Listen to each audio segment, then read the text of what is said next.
Chapter 1160. At 14:39 in the afternoon. Outside the 100 cities of the Federation, in the vast and boundless peace circle, a majestic army swept over like a torrent of steel. It was the Imperial Border Guards who were fully armed. They were dressed as knights and rode on warhorses bred by the Imperial demonic beast. In the sky behind the army, a large number of fighter jets and steam-powered airships flew in the sky like locusts, pushing all kinds of federal military weapons seized from the first line of defense. Naturally, there were a large number of captives who had already obeyed the Empire and activated the weapons for the Empire. Although the Empire mainly developed genetic power, its level of technology was not low. Its research on biological genes was hundreds of years more advanced than the Federation's, and its other aspects of technology were close to the level of the Third Industrial Revolution of the Old Era. In the middle of the army, a large number of generals accompanied 4 stalwart figures. These 4 people were vaguely led by a slender and graceful woman, and the 3 behind her were also extraordinary. However, standing on the far left was a young man wearing a blood-red robe and silver-riveted gloves. His face was pale, like a vampire in an ancient castle. His eyes were sunken, and he gave off a somewhat sickly feeling. If Dean was here, he would recognize that this was the Blood-Thorn Emperor who had been penetrated and destroyed by the Super Raytheon cannon. The main army has entered the peace circle of the Troll Federation. Half a step behind Crimson Moon was the Light King, dressed in a white robe like a priest. As he spoke, his eyes swept over the back of the beautiful figure in front of him. His gaze could even see the fine hair on the back of her neck, and a trace of light flashed in his eyes. Crimson Moon looked ahead with a thoughtful expression. After a moment, she said, "The Demon Emperor said that the Federation's peace circle is buried with a large number of traps. It is the second line of defense of the Troll Federation, and also the most terrifying line of defense. Although no one will come out to stop us after we enter the peace circle, it will be convenient for the Troll Federation to activate their world-destroying weapons and wipe us out in one fell swoop. I think we can split into 2 groups. A young man on the far right with a devilishly handsome face and 2 long and narrow dark golden eyes on his cheekbones suggested. His voice was neither a man nor a woman, but it seemed to have a strange charm. Split into 2 groups? On the other side, the Blood-Thorn Sovereign King frowned, his pale face slightly gloomy. I attracted the firepower earlier, and was heavily injured by that thing. I need to recuperate for the time being. Don't expect me to appear again." The bewitching youth glanced at him.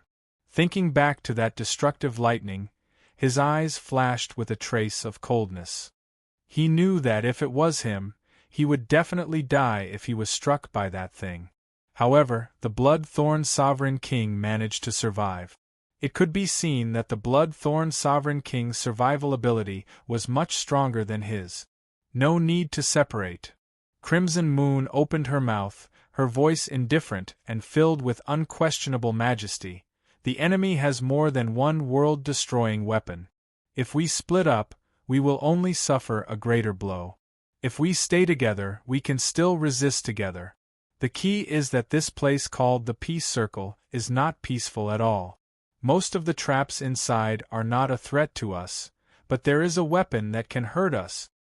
The gazes of the 3 King Tiers froze as they looked at her in astonishment. For her to think so, it was most likely true.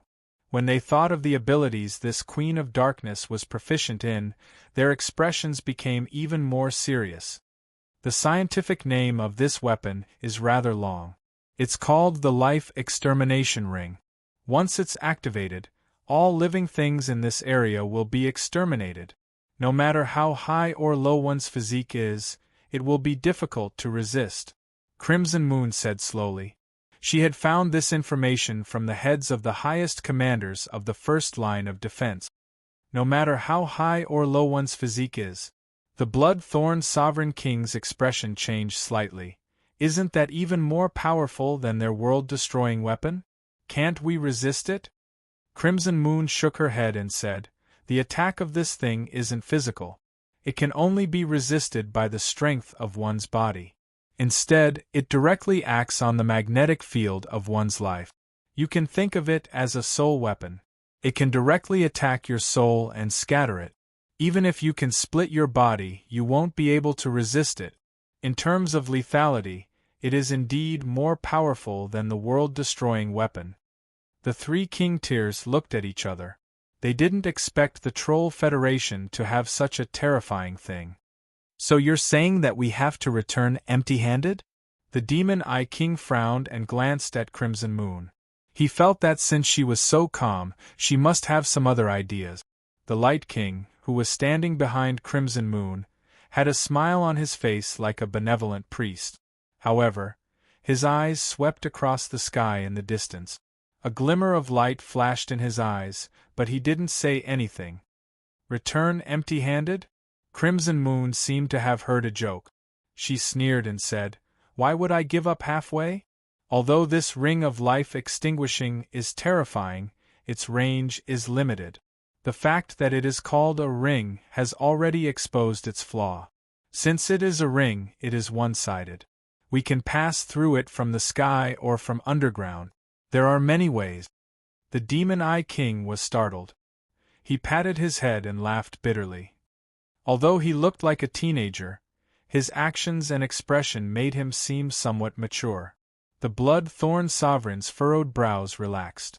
With a cold expression, he said, "I'm afraid it will be risky to have all the troops sneak in from the sky or underground. I have two suggestions. The first is to use the Abyss as the leader and split up the army. We will use guerrilla warfare to flank the enemy from all directions. The enemy's world-destroying weapons will basically be ineffective. The traps on the ground can also be blocked by the Abyss. Then we can sneak in from the sky. The second method is to have the main army continue to advance. We will bring a group of elites and sneak in from the sky. Let the main army move slowly. When the enemy's attention is on the main army, we will have already sneaked into the Troll Federation. Even if the enemy uses world-destroying weapons to attack the main army, it won't matter. As long as we win in the end, these Troll Federation's lowly citizens can all be used as soldiers." The Demon Eye King nodded. "I think so too." The Light King smiled as if he didn't hear it. He didn't agree or deny it. Crimson Moon already had an idea. She said, "Let the main army continue to advance. Then, split a few groups of Abyss soldiers to lead the smaller groups to flank and attract the enemy's attention. The rest will follow me and sneak in from the sky." The Blood-Thorn Monarch asked, "Why not underground?" Every city in the Troll Federation has world-destroying weapons buried under the ground. They have the most advanced sensing systems. Once they detect us, they will activate the world-destroying weapons and sacrifice a city. It will be enough to bury us all," Crimson Moon said coldly. The Blood-Thorn Monarch's pupils shrank slightly. He didn't say anything else. Soon, the plan was given and executed immediately.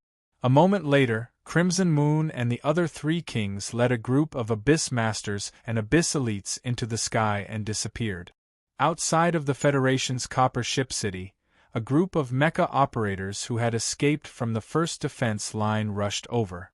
Hundreds of mechas landed on the carrier's giant receiving platform. A group of mecha operators got off in a hurry and quickly retreated to the city passage.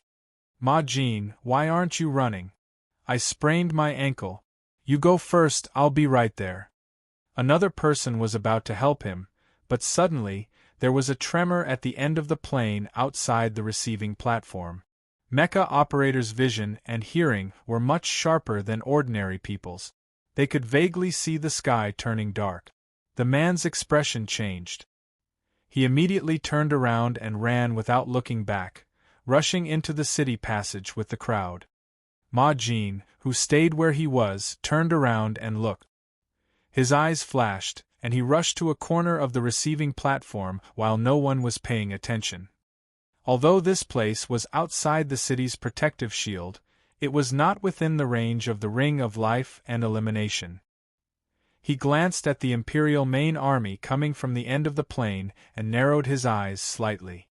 He didn't expect them to directly rush into the peace circle. Chapter 1161. There are protective shields and detection systems over the 100 cities of the Federation. Their traces will soon be discovered. But compared to the Ring of Life, this energy shield is nothing. Dean turned his head and looked at the rear of Bronze Ship City. It was the hinterland of the Federation. He should have expected such a situation. With his wisdom and computing ability, what kind of trap will he arrange to receive them? He was looking forward to it. He wouldn't intervene in the war between the Empire and the Federation. Lin Chongqing and Crimson Moon's death would be a great revenge for him. If Crimson Moon and the others appeared in the main city of the Federation and went deep into the hinterland of the Federation, it would show that the attack was not a bluff. The Empire wouldn't dare to risk the lives of the 4 kings. Once Crimson Moon and the other 3 kings died, the strength of the Empire would be greatly weakened. It would arouse the covetous eyes of the Federation and the Fire Dragon country. Therefore, the 2 sides would fight to the end. Dean wouldn't make a move even if all 4 kings were killed. He believed that the Demon Emperor wouldn't let such a situation happen. Maybe it wasn't just the 4 kings who came. The Demon Emperor might also appear on the battlefield, but no one noticed him. More than 10 minutes later, the Imperial Legion entered the depths of the peace circle. At the same time, in the Warhammer Citadel of Bronze Ship City and the other 12 frontier cities, several loud noises burst out. Intercontinental missile-like lights and shadows flew out, dragging long trails of air. Near the peace circle that the Imperial Legion entered, the ground burst open. The continuous explosions formed a huge mushroom cloud that completely engulfed the Imperial Legion. At the moment of the explosion, an invisible shockwave shook out from the ground outside a border city along the route of the Imperial Army, like a wave sweeping across the plains. The green grass swayed like a breeze, but wherever this breeze passed, the bodies of the poisonous snakes, stone scorpions, and other small monsters hidden in the grass all stiffened and stopped moving.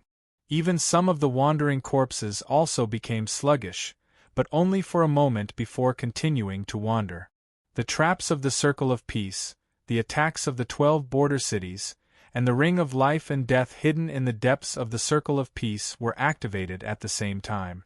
These concentrated attacks were enough to wipe out a large beast tide in an instant. However, in an inconspicuous city behind the 12 border cities, a giant cannon suddenly ejected from it and shot into the place where the Imperial Army was attacked, landing in the dust. Boom! The next moment, the entire sky seemed to light up slightly. Immediately after, a deafening roar rang out, spreading across more than half of the Federation. Not long after, a mushroom cloud that looked like a volcanic eruption appeared and rapidly spread in all directions. The air was also quickly swept away, and a scorching heat wave swept through the surroundings like a storm. If an ordinary person were to stare at this place, just the scorching light from the explosion would be enough to blind them. The mayor of the 12 border cities, who was also the Minister of Defense of the Federation, looked at the site of the explosion nervously, waiting for the feedback data and filtered images from the detection system. Tens of thousands of meters up in the sky, invisible to the naked eye, a group of figures appeared. A violent sound rang out from the ground, causing everyone's pupils to shrink slightly. Even though they knew about the Troll Demon Federation's world-destroying weapon, they had never seen it before. At this moment, just hearing this earth-shattering sound caused their hearts to palpitate. If they were in the center of this sound, even Fei Yu and the others were not confident that they could survive. This is the world-destroying weapon that destroyed the old era.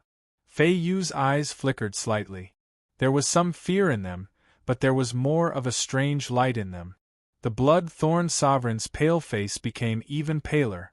This sound seemed to have awakened the fear that was sealed in the depths of his memory, giving him an impulse to turn around and escape. At the same time, a series of earth-shattering and terrifying images appeared in his mind. It was not just a world-destroying weapon, but many, all over the world. The radiant king and demon eye king's expressions were not good. The most terrifying thing in the depths of their memory had been evoked. While they were afraid, they could not help but have a strong killing intent towards the huge Federation below them. It was a thought that they must destroy it. Get ready, kill. After Fei Yu came back to her senses, a cold light flashed in her eyes. With a low shout, she took the lead and dived down. Her body flickered, like a phantom shuttling between reality and illusion, appearing and disappearing. It was difficult to catch. The rest of the people followed her and dived down, like a sharp cone. Their target was one of the cities. Looking from the sky, the layout of the 100 cities of the Federation was very obvious.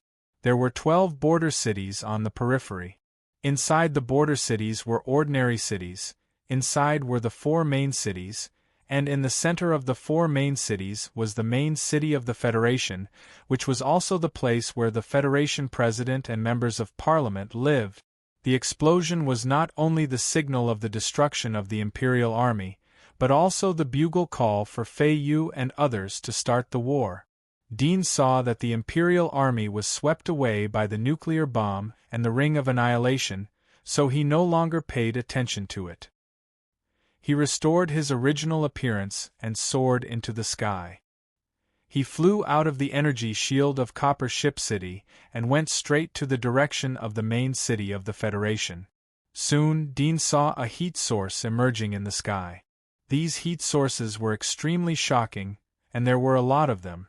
There were 40 to 50 of them, and the lowest one was an abyssal-level heat source.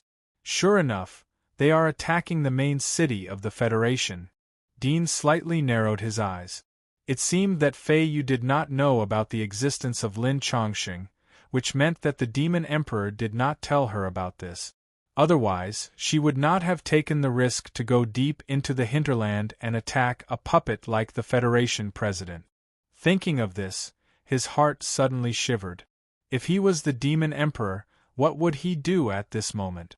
The host city. Dean suddenly realized that the Demon Emperor had already sneaked into the Federation and was squatting in the host city? Let Fei Yu attack the main city of the Federation to attract the attention of the Federation. After the Federation President and members of Parliament were killed, the 4 consortiums would split up.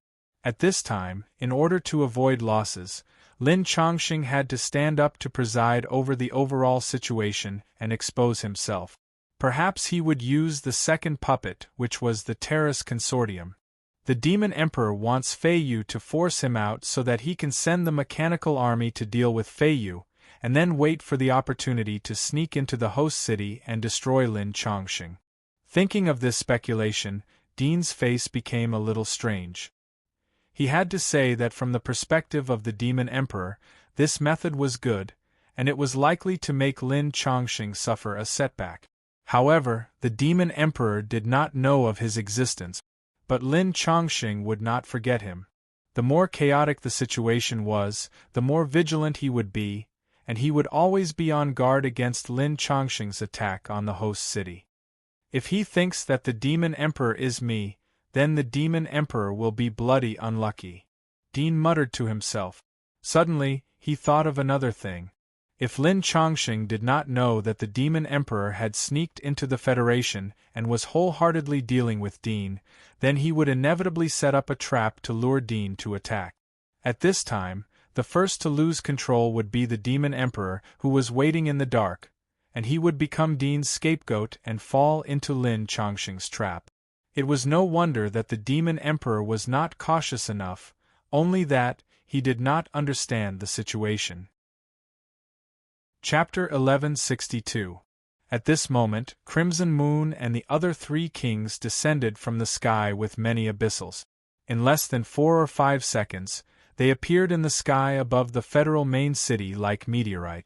Their momentum was terrifying and immediately attracted the attention of the federal main city. The city defense department was in chaos. Countless people were like ants on a hot pan as loud alarms sounded on the skyscrapers and streets of the city. Everyone who was working, leisurely drinking tea, or shopping was shocked by the sound of the alarms.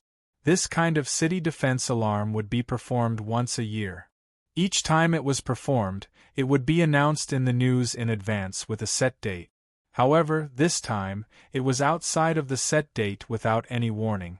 All the citizens were stunned for a few seconds before they suddenly panicked and rushed toward the emergency entrances in the buildings into the underground tunnels.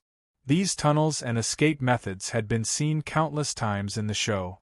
Even a 7 or 8-year-old child knew this. The time was too short. Crimson Moon and the others appeared in the sky above the federal main city like ghosts. Without giving the city defense department time to react, they crashed into the electric grid energy shield of the federal main city. With Crimson Moon in the lead, they tore a huge hole in the energy shield. Crimson Moon's body was filled with electricity, repelling the electricity on the energy shield and creating a gap. The others quickly passed through the gap. After entering the energy shield, the huge federal main city was under everyone's feet. Dozens of abyssals and 4 kings looked down at the city with a style that was completely different from the empire. The next moment, they swooped down like death gods.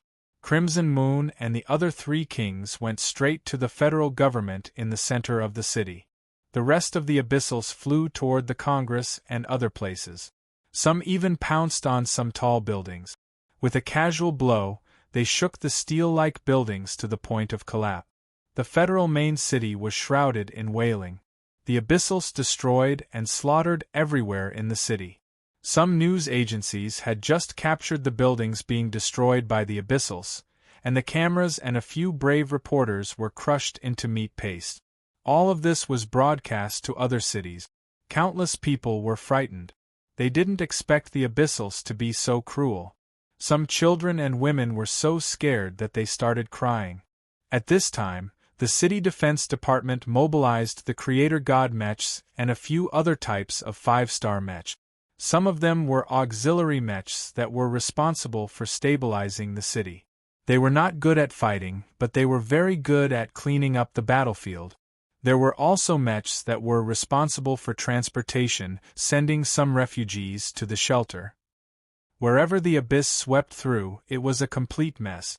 Crimson Moon and the other kings charged into the government. Crimson Moon quickly found the president of the Federation after reading his memories. They captured him and searched through his memories. Only then did they realize that the president of the Federation was just a puppet. The real manipulator behind him was the person in charge of the Terrace Financial Group, Jasalodi. After learning this information, Crimson Moon's face darkened. However, she did not kill the puppet chairman in a fit of rage. Instead, she used the Federation government's news platform to broadcast this scene live to every city in the Federation. She also used the highest authority to take over all other information platforms. At this moment, all the citizens of the Federation, even those young men and women who did not care about the survival of the Federation and only knew how to have fun, saw this scene from their favorite entertainment devices. No matter how they tried, they could not turn off this scene. They could only watch this boring scene with indignation. In front of the camera, Crimson Moon and the 3 kings stood with cold expressions. They were tall and straight, their temperaments cold and arrogant. They all had the appearance of humans, and according to human aesthetics, they were all handsome men and beautiful women. Many women screamed when they saw the handsome youth demon Eye King and the cold and aloof Blood Thorn Emperor. Their eyes flashed, unwilling to believe that they were those cruel, bloodthirsty, and even man-eating demons. They even felt that even if they were really demons, they must have had their own reasons for eating humans. Crimson Moon was holding the Federation chairman in her hand, and her slender, snow-white hand was holding the fat chairman. The contrast was stark. The originally dignified chairman was now like a thin and weak chick without any dignity. Many of the older generation could not believe it and were extremely disappointed. At the same time, they were extremely angry and resentful towards the demon race. However, more young people were extremely curious about Crimson Moon, Bloodthorn Emperor, and the others. At the same time, they also expressed disdain and ridicule towards the powerless Federation chairman.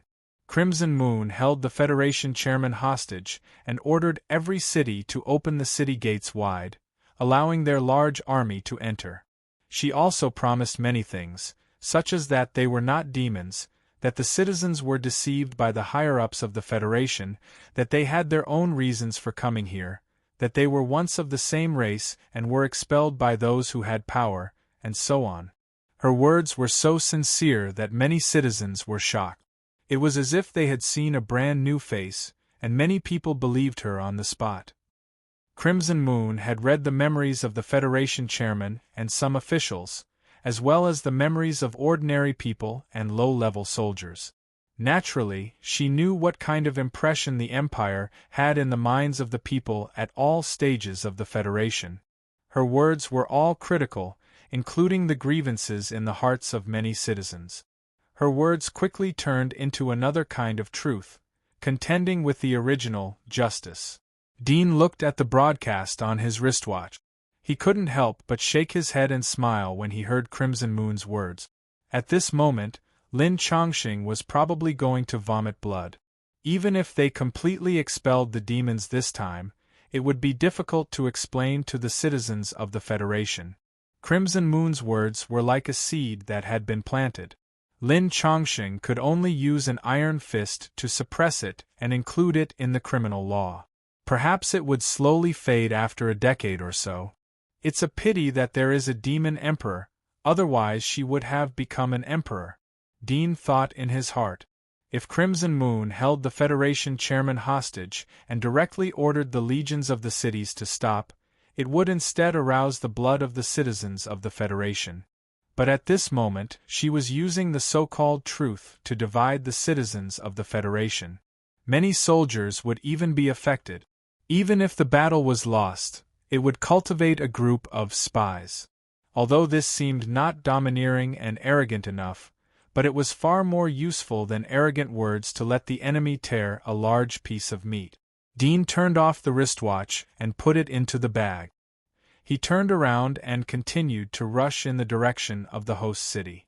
Although this wristwatch was a Federation item, but if it was simply used, even if Lin Chongqing could appear in any intelligent device of the Federation, he wouldn't know that he was using this wristwatch. After all, it was impossible for him to integrate his consciousness into the host and disperse it to countless devices to monitor everyone who used the device. This would only weaken his own consciousness. In the end, he might even completely lose his own will and turn into a program of the Federation's intelligent host. He might even be erased as an abnormal program. Chapter 1163. Dean looked at the host city for a moment.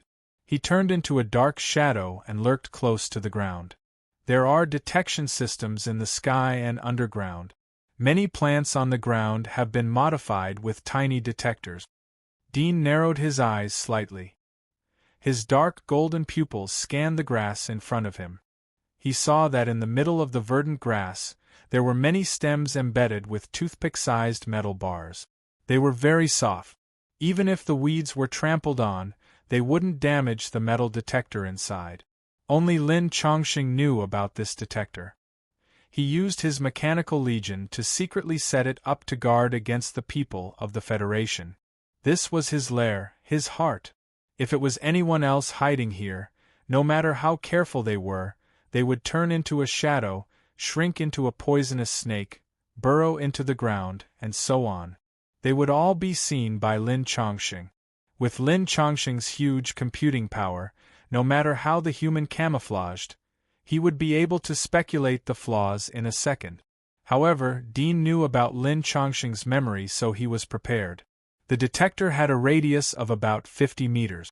Moreover, the angle of the detector on each grass was different. As a result, there was no dead angle at all. But it wasn't a problem for him.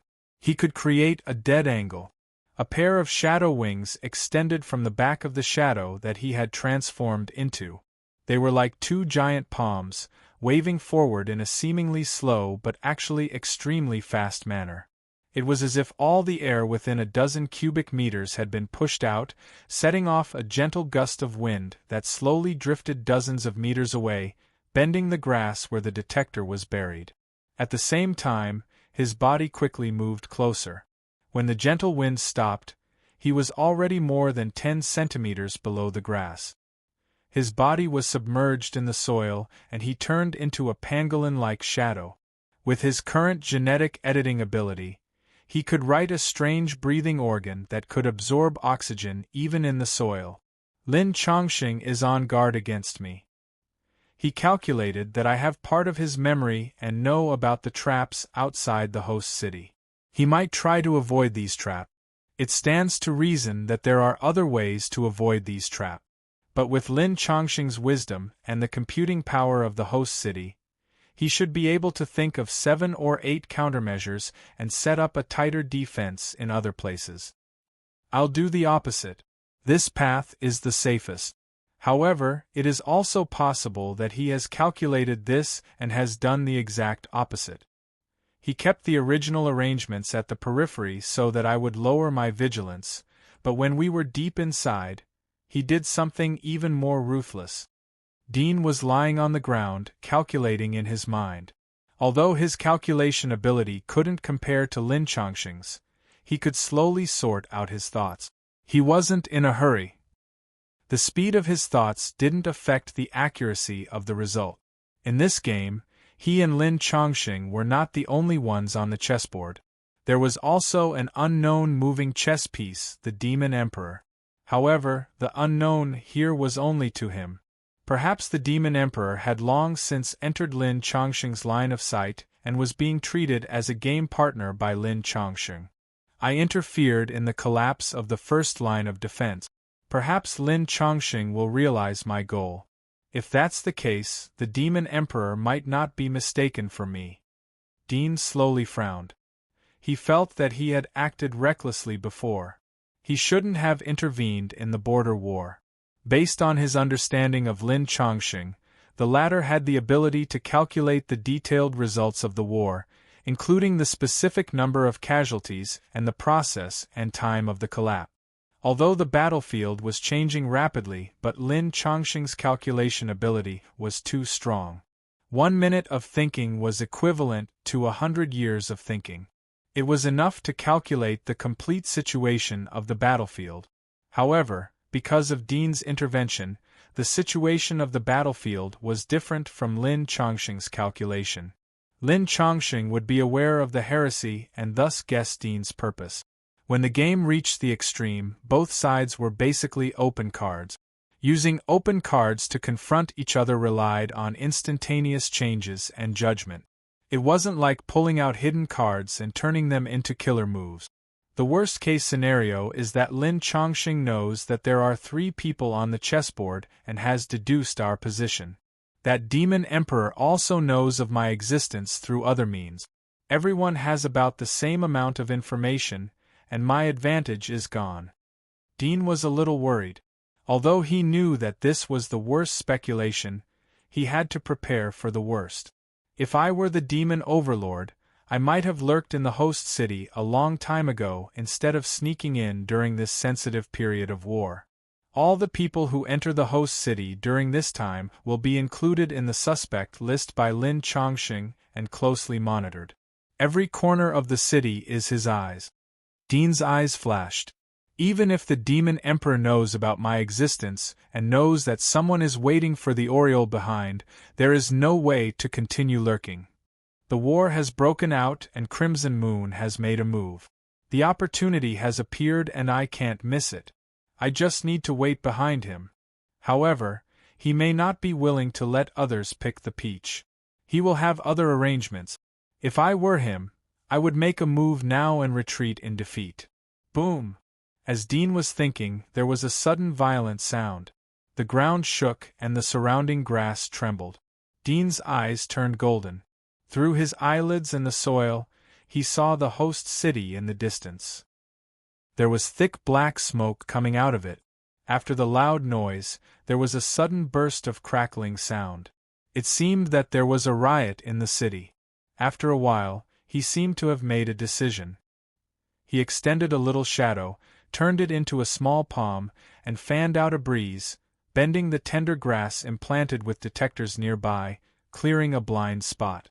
Then he climbed out of the mud, waved a bigger wind, and rushed forward quickly, avoiding all the detectors in the tender grass, as well as some mechanical snakes and mechanical bugs active in the tender grass.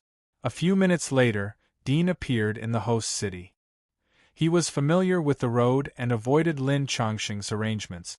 When he was about to enter the city, an alarm suddenly sounded around him.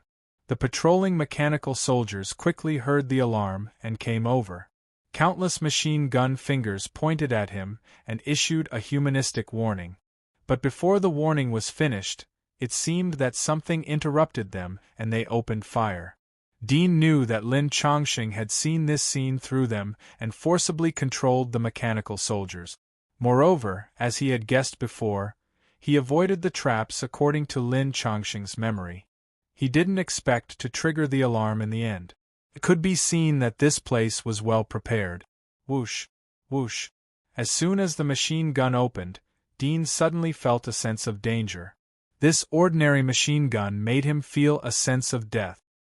His scalp exploded and he instantly burst out at full speed. At the same time, a large number of sharp blades emerged from his body. The blades on his body shook like scales and flew out, shooting towards the many mechanical soldiers. Chapter 1164. After dodging the first round of strafing from the mechanical soldiers, Dean saw that the bullets discharged from their machine guns hit the ground, leaving only deep bullet holes. It was not the lasers he had imagined. He frowned slightly, turned around, and shook out a large number of sharp blades again. Like falling leaves, they swept out, and soon the team of mechanical soldiers were cut into pieces of metal, scattering all over the ground. At this time, Dudian skimmed over and came to the front of a robot soldier. He picked up the gun in its hand and skillfully disassembled it. He took out the clip inside. The bullet in the clip was no different from the ordinary alloy bullet. He pinched the bullet with his fingers and broke it. A transparent egg-white mucus flowed out from the bullet head. Dean carefully observed the transparent mucus with his X-ray vision. Suddenly, his pupils shrank as he recognized the true face of this thing. Virus. To be precise, this should be more powerful than the virus secreted from the fangs of ordinary undead. It was not an exaggeration to say that it was the original virus. No wonder he suddenly felt a sense of horror. Once hit by this virus, even if it was just a scratch, he would be infected. Then his genes would go berserk, and he would become an unconscious undead. Looking at the scattered mechanical soldiers, Dean's face was cold. Lin Chongqing did not change the layout of the periphery, but the detection system was buried in the gap. The machine guns of this team of ordinary mechanical soldiers were equipped with the unsolvable undead virus. If he was a little careless, he would die here. No mechanical soldiers made of high-strength alloys are lying in ambush here. They know that with my ability, even intelligent machines like the Creator's mecha may not be able to keep me. Instead, they use the most ordinary mechanical soldiers equipped with seemingly ordinary firearms. But the interior of the firearms is modified with special texture. The power of the warhead is higher than armor-piercing bullet. It is enough to hurt me, Dean wanted to understand Lin Chongqing's plan. His eyes were cold. Suddenly, he thought of another thing. Why would Lin Chongqing use the unsolvable undead virus to seize his body? Thinking of this, his body suddenly trembled, and his eyes showed uncontrollable excitement. Although he got Lin Chongqing's memory, it was only a part of the memory. It was incomplete, so he couldn't really know whether Lin Chongqing had mastered the way to solve the undead virus. Lin Chongqing used the unsolvable undead virus to attack him at the moment. Either he didn't care about his body and wanted to kill him, either that or Lin Chongqing had the antidote in his hands. No matter how one looked at it, the possibility of the latter was far greater than the strong. Although Lin Chongqing had suffered a loss at his hands, he was still someone who had lived for more than 200 years. He would not be angered by these losses and disregard the consequences. Dean thought of Aisha when he thought of the antidote. He had studied in the Randi Company for a long time. He had read a lot of medical experiment data of the Federation. He knew that it was almost impossible to develop an antidote by himself. Even if it was developed, it would take decades or even hundreds of years. Who knew what would happen to Aisha at that time? Who knows if the developed antidote can restore the undead that have been infected for hundreds of years?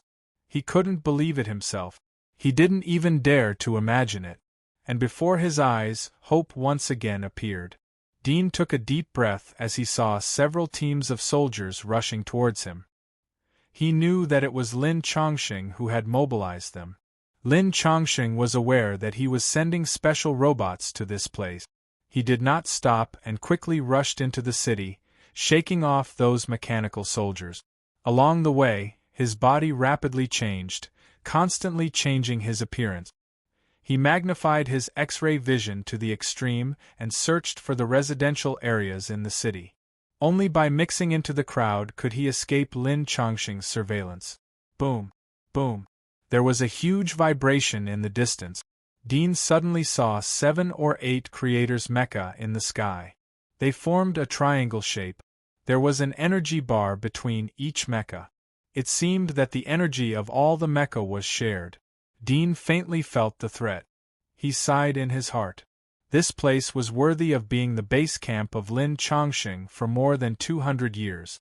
The hidden power was beyond the knowledge of the Federation. However, he knew a little bit about the situation here through Lin Chongqing's memory. At the moment, he quickly got rid of the mechanical soldiers. He crossed the plains of the city, passed through some towns and came to a city with human residents. His body rapidly transformed. He controlled every inch of his skin and changed his appearance. If he wanted to, he could even change the color of his hair. Ever since he had seen the Blood-Thorn Monarch's violent demonization, his understanding of genes had reached a whole new level. During this period, he had also absorbed many magic marks. His demonization control had become even smoother, and he could change the shape of his body at will. Dean sneaked into the human city. At the moment, the city was in a panic. A large number of people were accompanied by mechanical guards into the shelters. Dean also sneaked into one of the shelters. He saw many people took out their wristwatches and read the news, trying to understand the situation outside. Some people were so excited that they took pictures and posted them in their virtual space. Dean took advantage of the crowd and knocked out a beautiful woman next to him. The latter's body softened and fell into his arms. He hugged her and put her arm around his neck. Like a worried little girl, she buried her head in his arms. He took off her watch and put it on his hand. He read the news on the watch while speaking in a gentle voice. The outbreak in the host city was quickly broadcasted to other cities. Although Crimson Moon had held the president of the Federation hostage and occupied the official government platform, there were many private media that could release other news. For example, at this moment the attack on the host city was also released by the local media. It attracted the attention of other cities and made the atmosphere even more tense. Dean saw the battle outside from the pictures. A dense mechanical army poured into the city and completely occupied the street. The sky was full of mechas like locusts. These mechas could fly for a short period of time. Amidst the heavy encirclement, a figure dressed in a black robe stood in the sky as if he was walking on flat ground. He was killing his way through the mechas quickly.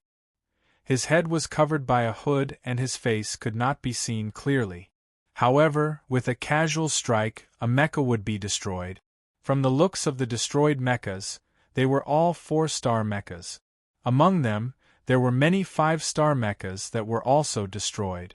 Dean's eyes slightly narrowed. Is this the Demon Emperor? In terms of strength, he was indeed stronger than ordinary kings. Even he couldn't tear a 4-star mecha with a casual punch. After all, 4-star mechas were already comparable to the Lord of the Abyss. In terms of performance, they were close to kings. It was just that they couldn't fully display their excellent performance. If the Demon Emperor has appeared, why haven't the other 4 kings appeared? Dean frowned slightly. He felt that something was wrong. At this moment, a video was suddenly released in the news. He immediately clicked on it and saw a fierce battle. Several Genesis god mechas that shared energy joined hands to attack the black-robed man, but they were beaten back by the black-robed man. They were moving very fast. The video was very blurry. Ordinary people couldn't see it clearly. However, Dean could see that although the black-robed man was aggressive, he didn't seem to be as strong as he imagined. This is not the Demon Emperor. Dean came to this conclusion. Suddenly, he thought that if the Demon Emperor was going to appear here, the remaining 4 kings couldn't suppress the 2 dragon kings and the many masters of the Fire Dragon country. Moreover, his speculation at the beginning was that the Empire and the Fire Dragon country had joined hands. This speculation was the most likely, which meant. Chapter 1165. Hey! Suddenly, a palm came from behind and patted Dean's shoulder. Dean woke up from his thoughts and was shocked. His perception instantly swept to the person behind him, but found that it was an ordinary civilian with osteoporosis. His tense body could not help but relax, and his mouth slightly twitched.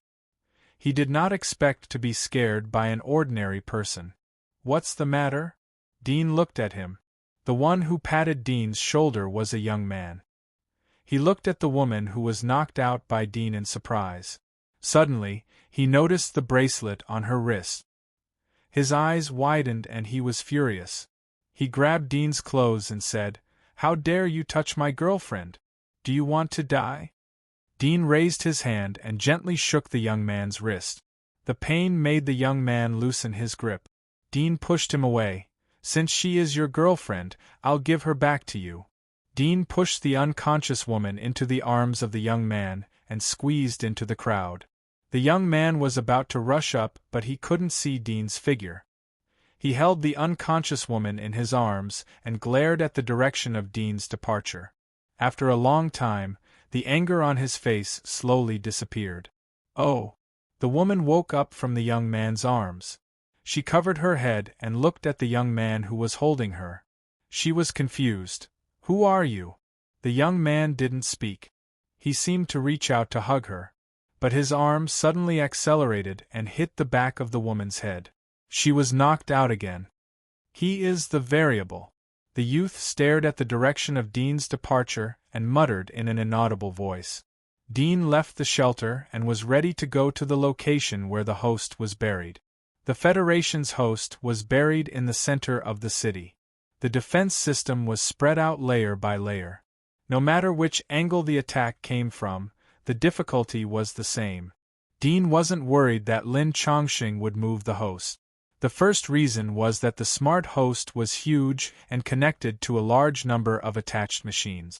The second reason was that there was no safer place than this city in the entire Federation. Once the host was moved out, it was equivalent to throwing gold out of the door. It would be easy for them to find it. Dean avoided the patrolling mechanical soldiers and the surveillance cameras around the city. He carefully lurked forward.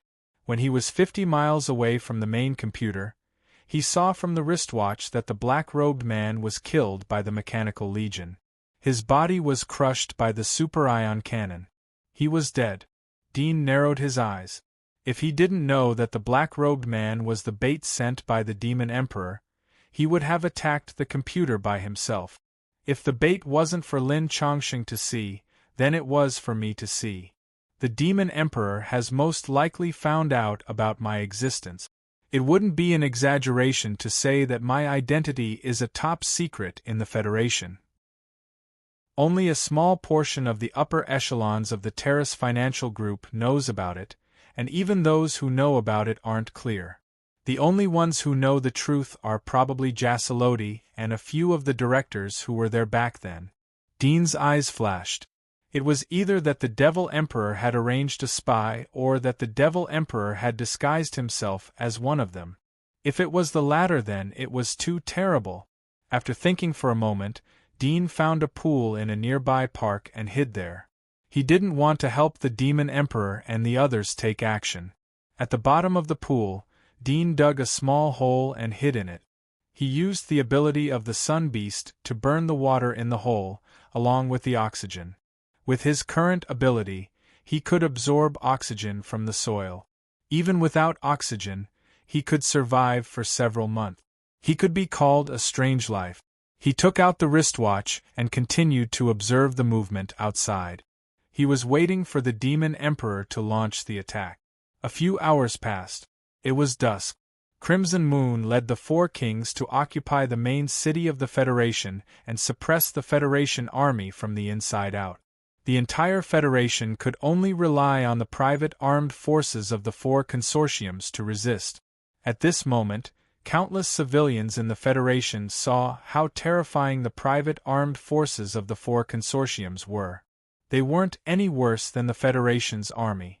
Moreover, they exposed many military weapons that were more terrifying than the previous one.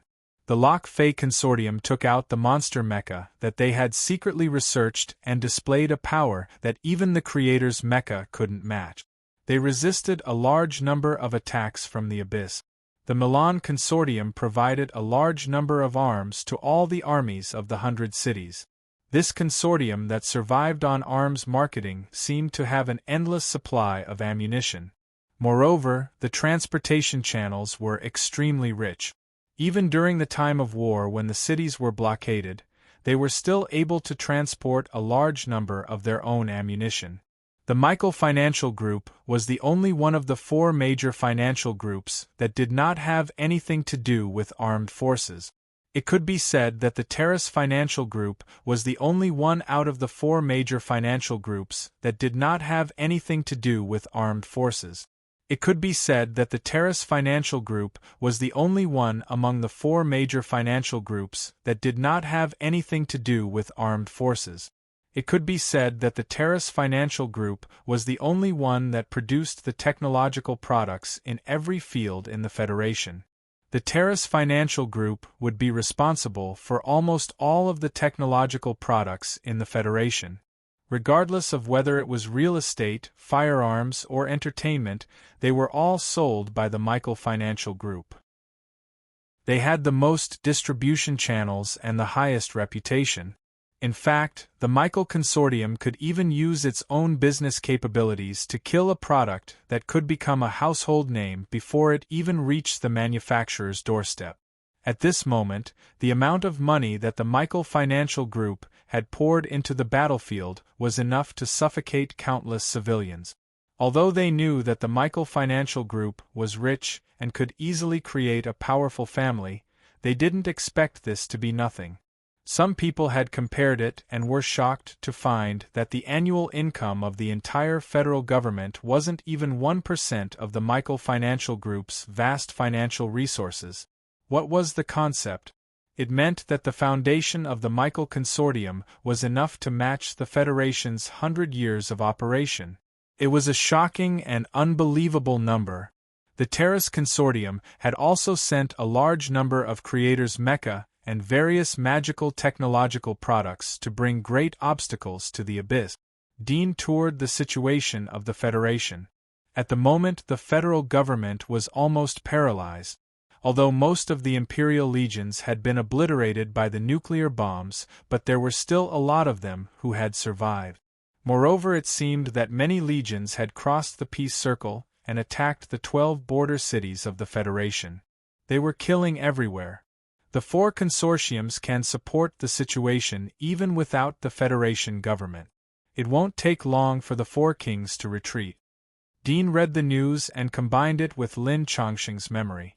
Although the current situation had reached the hinterland of the Federation, but the strength of the Empire wasn't enough for them to swallow the entire Federation.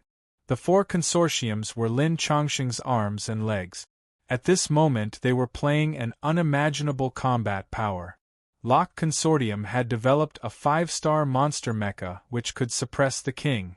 The Abyss had encountered a 5-star monster mecha, but it didn't take long before it was beheaded. Dean knew that the Federation had Super Raytheon Cannon. This was a city of the Federation, so the energy reserves were enough for the cannon to display a terrifying power. Moreover, the elite mechanical legion created by Lin Chongqing hadn't been dispatched yet. The Demon Emperor's opportunity would be missed when Crimson Moon retreated. The situation had forced him to take action. Dean quietly waited. He was a bit nervous in his heart. If the Demon Emperor didn't take action, then he would have to take action. If he missed this opportunity, it would be very difficult to kill Lin Chongqing. For him, this was also his only chance. His situation was even more dangerous than the Demon Emperor. The Demon Emperor could retreat to the Empire, but he couldn't. The night was approaching. The 4 kings were being pushed back by the demonic mechas and the creator god mechas, as well as the Super Raytheon Cannon. Although nuclear weapons couldn't be used in the city, Lin Chongqing seemed to have already considered such a situation. Just the demonic mechas and the Super Raytheon Cannon were enough to suppress the 4 kings. Soon, the first king to be sacrificed appeared. It was the heavily injured Blood-Thorn Monarch. Chapter 1166. As soon as King Demon I was injured, he immediately withdrew from the battlefield and disappeared without a trace. There were no more news reports about him. Only Crimson Moon and Light King were left on the battlefield, but the Federation's mechanical army and mecha seemed to be endless, especially the Creation God mecha. Although its reaction during battle was not as good as the real king, its performance was not bad at all. Once it was damaged, it would immediately withdraw from the battlefield and be replaced by a new mecha, while the injured mecha would return to the factory outside the battlefield for repair. The one who repaired the mecha was also a top-notch professional mecha repairman. In less than 10 minutes, a tattered Creation God mecha was refurbished and put into the battlefield again. As long as there was no shortage of parts and materials, the Creation God mecha could be repaired continuously and fight continuously. Although Crimson Moon and Light King were brave, it was difficult for 2 fists to fight 4 hands, not to mention there were more than 20 Creation God mecha. The depth of their foundation shocked Crimson Moon and Light King, as well as countless Federation residents. They can still bear it? Dean saw the reports on the news. There were too many media, and at this moment, many media risked their lives to go to the edge of the battlefield to broadcast live. Among them, there were also many videos taken by refugees uploaded, so that other cities far away from the battlefield could also see this dangerous and tragic battle. Dean looked at the distant sky. A black curtain and a dazzling sun hung in the sky. It was the respective demonic domains of Crimson Moon and Light King. Their strength had reached the limit of life, like the supermen of the old era, facing missiles and cannons. Even ion cannons and laser swords could hardly hurt their bodies. However, there was always an end to human strength. When the sky was full of stars, Crimson Moon and Light King had been injured many times, and their momentum was far less powerful than before. However, the Federation suffered more heavy losses. Countless broken mechanical soldiers piled up on the street below the battlefield, and the rest of the 3-star and 4-star mecha were lost in the hundreds. More than a dozen Creation God mecha were also destroyed, and nearly 10 of them self-destructed. Dean frowned, his heart getting more and more nervous. More than 10 minutes later, suddenly Dean, who was watching the news, felt the ground shake violently, followed by a dazzling light and a loud noise coming from afar. He looked up and saw the night sky on the other side of the host city burst into a dazzling light, like a rising sun, illuminating more than half of the host city. Dean was relieved. His first thought was that the Demon Emperor couldn't bear it anymore and made a move, which was a good thing for him. He quickly moved from his hiding place and rushed towards the explosion site. At the same time, his see-through eye power expanded to the extreme, and his pupils kept contracting. His golden pupils shrank to the size of a golden bean. His line of sight quickly passed through the skyscrapers, and he saw the situation at the explosion site. There were actually 8 figures that were as vigorous as the sun at the center of the explosion. The heat emanating from their bodies was astonishing. They were all king-level life energies. Dean was aghast. He didn't expect that there were so many kings hidden in this city. The location of the explosion was the location where Lin Chongqing's mainframe was hiding. A conjecture instantly appeared in his mind. Their previous silence and the use of Crimson Moon and the Light King to restrain the majority of the Federation's combat power was not only to attract Lin Chongqing's attention, but also to buy time for them to find out the whereabouts of the mainframe. 8 kings, is this the hidden strength of the Empire? No, the King of Fire Dragon Nation has also come. Dean instantly narrowed his eyes, and his body slightly slowed down. He scanned the surroundings, looking for the hidden Demon Emperor. As matters stood, he was 100% sure that the Demon Emperor was in this city. At least one of the 2 Dragon Kings would come here, and they wouldn't be willing to let the Demon Emperor pick up the Federation's spoils alone. At this moment, Dean saw full metal robots rushing out from the heat of the explosion site. They looked similar to humans, and some of them looked exactly the same. It seemed that they were made from the same batch of molds. Some of them looked grotesque, and they appeared at the center of the high temperature of the explosion. They weren't affected in the slightest. They were the top-level mechanical warriors that Lin Chongqing had arranged to be near the mainframe. Part of Lin Chongqing's memory jumped out in Dean's mind again, and he quickly recognized the models and functions of these mechanical warriors, as well as the attack methods they were good at. Some were good at close combat, and the chip had recorded the evolved moves of countless fighting masters. Some were equipped with terrifying firepower that was enough to kill a king. Every mechanical warrior was comparable to a creation god mecha, and in terms of combat ability, they were stronger than a creation god mecha. Lin Chongqing had done a test, and these mechanical warriors could easily defeat a creation god mecha. However, the mechanical warriors continued to rush out. In the blink of an eye, there were 17 or 18 of them. In the blink of an eye, the number increased to more than 30, and finally the 49th mechanical warrior came out. 49 king-level warriors. Even the odd number was more than the 8 king-level warriors. Dean was already aware of this, but he still felt a strong pressure at the moment. He suddenly wanted to send a message to the Demon Emperor or the 8 king-level warriors, and tell them the method to crack this batch of mechanical warriors. At this moment, as the mechanical warriors appeared and guarded the building where the mainframe was buried, the 8 kings seemed to be very proud and did not attack immediately. After observing for a while, only one of them stepped out. This person's body was covered with purple scales, and his body slowly elongated. He crawled on the ground and unexpectedly turned into a lifelike purple-scaled flood dragon. When his body was about 10 feet long, he suddenly looked up to the sky and roared. His body expanded again, and unexpectedly became more than 10 feet long. He stood in front of the mechanical warriors and raised his claws to slap the ground. The momentum was terrifying, and the scales on his body were curled up with electric current. It seemed that his body had been strengthened by static electricity.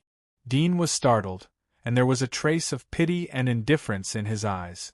These mechanical warriors were different from humans. They didn't have a heat source or murderous aura, and it was difficult to determine the specific strength without fighting. These king-level warriors obviously didn't expect that all the mechanical warriors in front of them were comparable to them.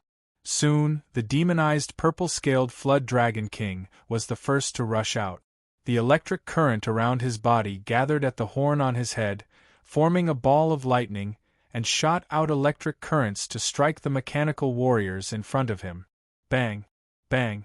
The electric current hit the mechanical warriors, making crackling sounds and emitting green smoke. However, the mechanical warriors all propped up a defensive shield to resist the electric current, and there wasn't the slightest damage. This scene surprised the purple-scaled Flood Dragon. His magic marks could create strong electric current between his muscles, and it was no less than lightning. It had the ability to restrain these electricity-driven mechanical things. How could it be ineffective at this moment? While he was still in shock, the mechanical warriors that he attacked seemed to have activated a program and immediately attacked. Some of them directly pounced over, and their explosive speed was incomparably fast. In an instant, they rushed in front of the purple-scaled flood dragon. They raised their hands and slashed out with white and purple laser blades, cutting open the scales of the purple-scaled flood dragon. The cuts were so deep that bones could be seen. Not good! The other 7 were shocked when they saw this scene. They wanted to help, but it was already too late. The purple-scaled flood dragon king was surrounded by several mechanical warriors, and it was quickly cut into several pieces. Its body didn't even have time to shrink and demonize before it was killed. The mechanical warriors originally had strength no weaker than the king-level warriors, and they were attacking together. The larger the purple-scaled flood dragon's demonized body was, the more areas it would be attacked, and the faster it would die. The others couldn't even help in time. At this time, the eyes of the other mechanical warriors flashed red, and they suddenly moved together, pouncing toward the 7 king-level warriors. Not good! Run! The 7 king-level warriors knew from the moment the mechanical warriors moved that these iron lumps were countless times stronger than the mechanical warriors they had seen in the past. They decisively retreated without the slightest hesitation. The 7 kings had just retreated several thousand meters when they suddenly stopped. They saw an energy barrier surrounded by lightning, like a barrier array, monopolizing their path of retreat and surrounding them inside. The electric current added to the energy barrier caused the air to have a scorching feeling. That purple-scaled flood dragon king is good at controlling lightning. If he doesn't die, then they can escape. Dean sighed when he saw the lightning array.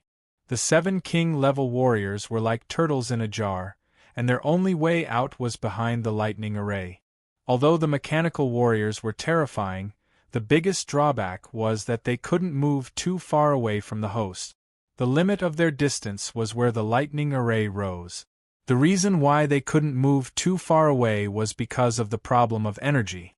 As early as the Old Era, the concept of science and technology had already crossed the solar system and looked beyond the galaxy. But because of the problem of energy, they couldn't even leave the solar system. This problem was also bothering the Federation and Lin Chongsheng. Although they had made new breakthroughs in the new energy source, the energy consumption of these mechanical warriors was too large, and they had to be recharged at all times. The area where they moved was like a huge charging board. Once they left, they would lose the ability to move, and it would be difficult to exert their strength. Chapter 1167.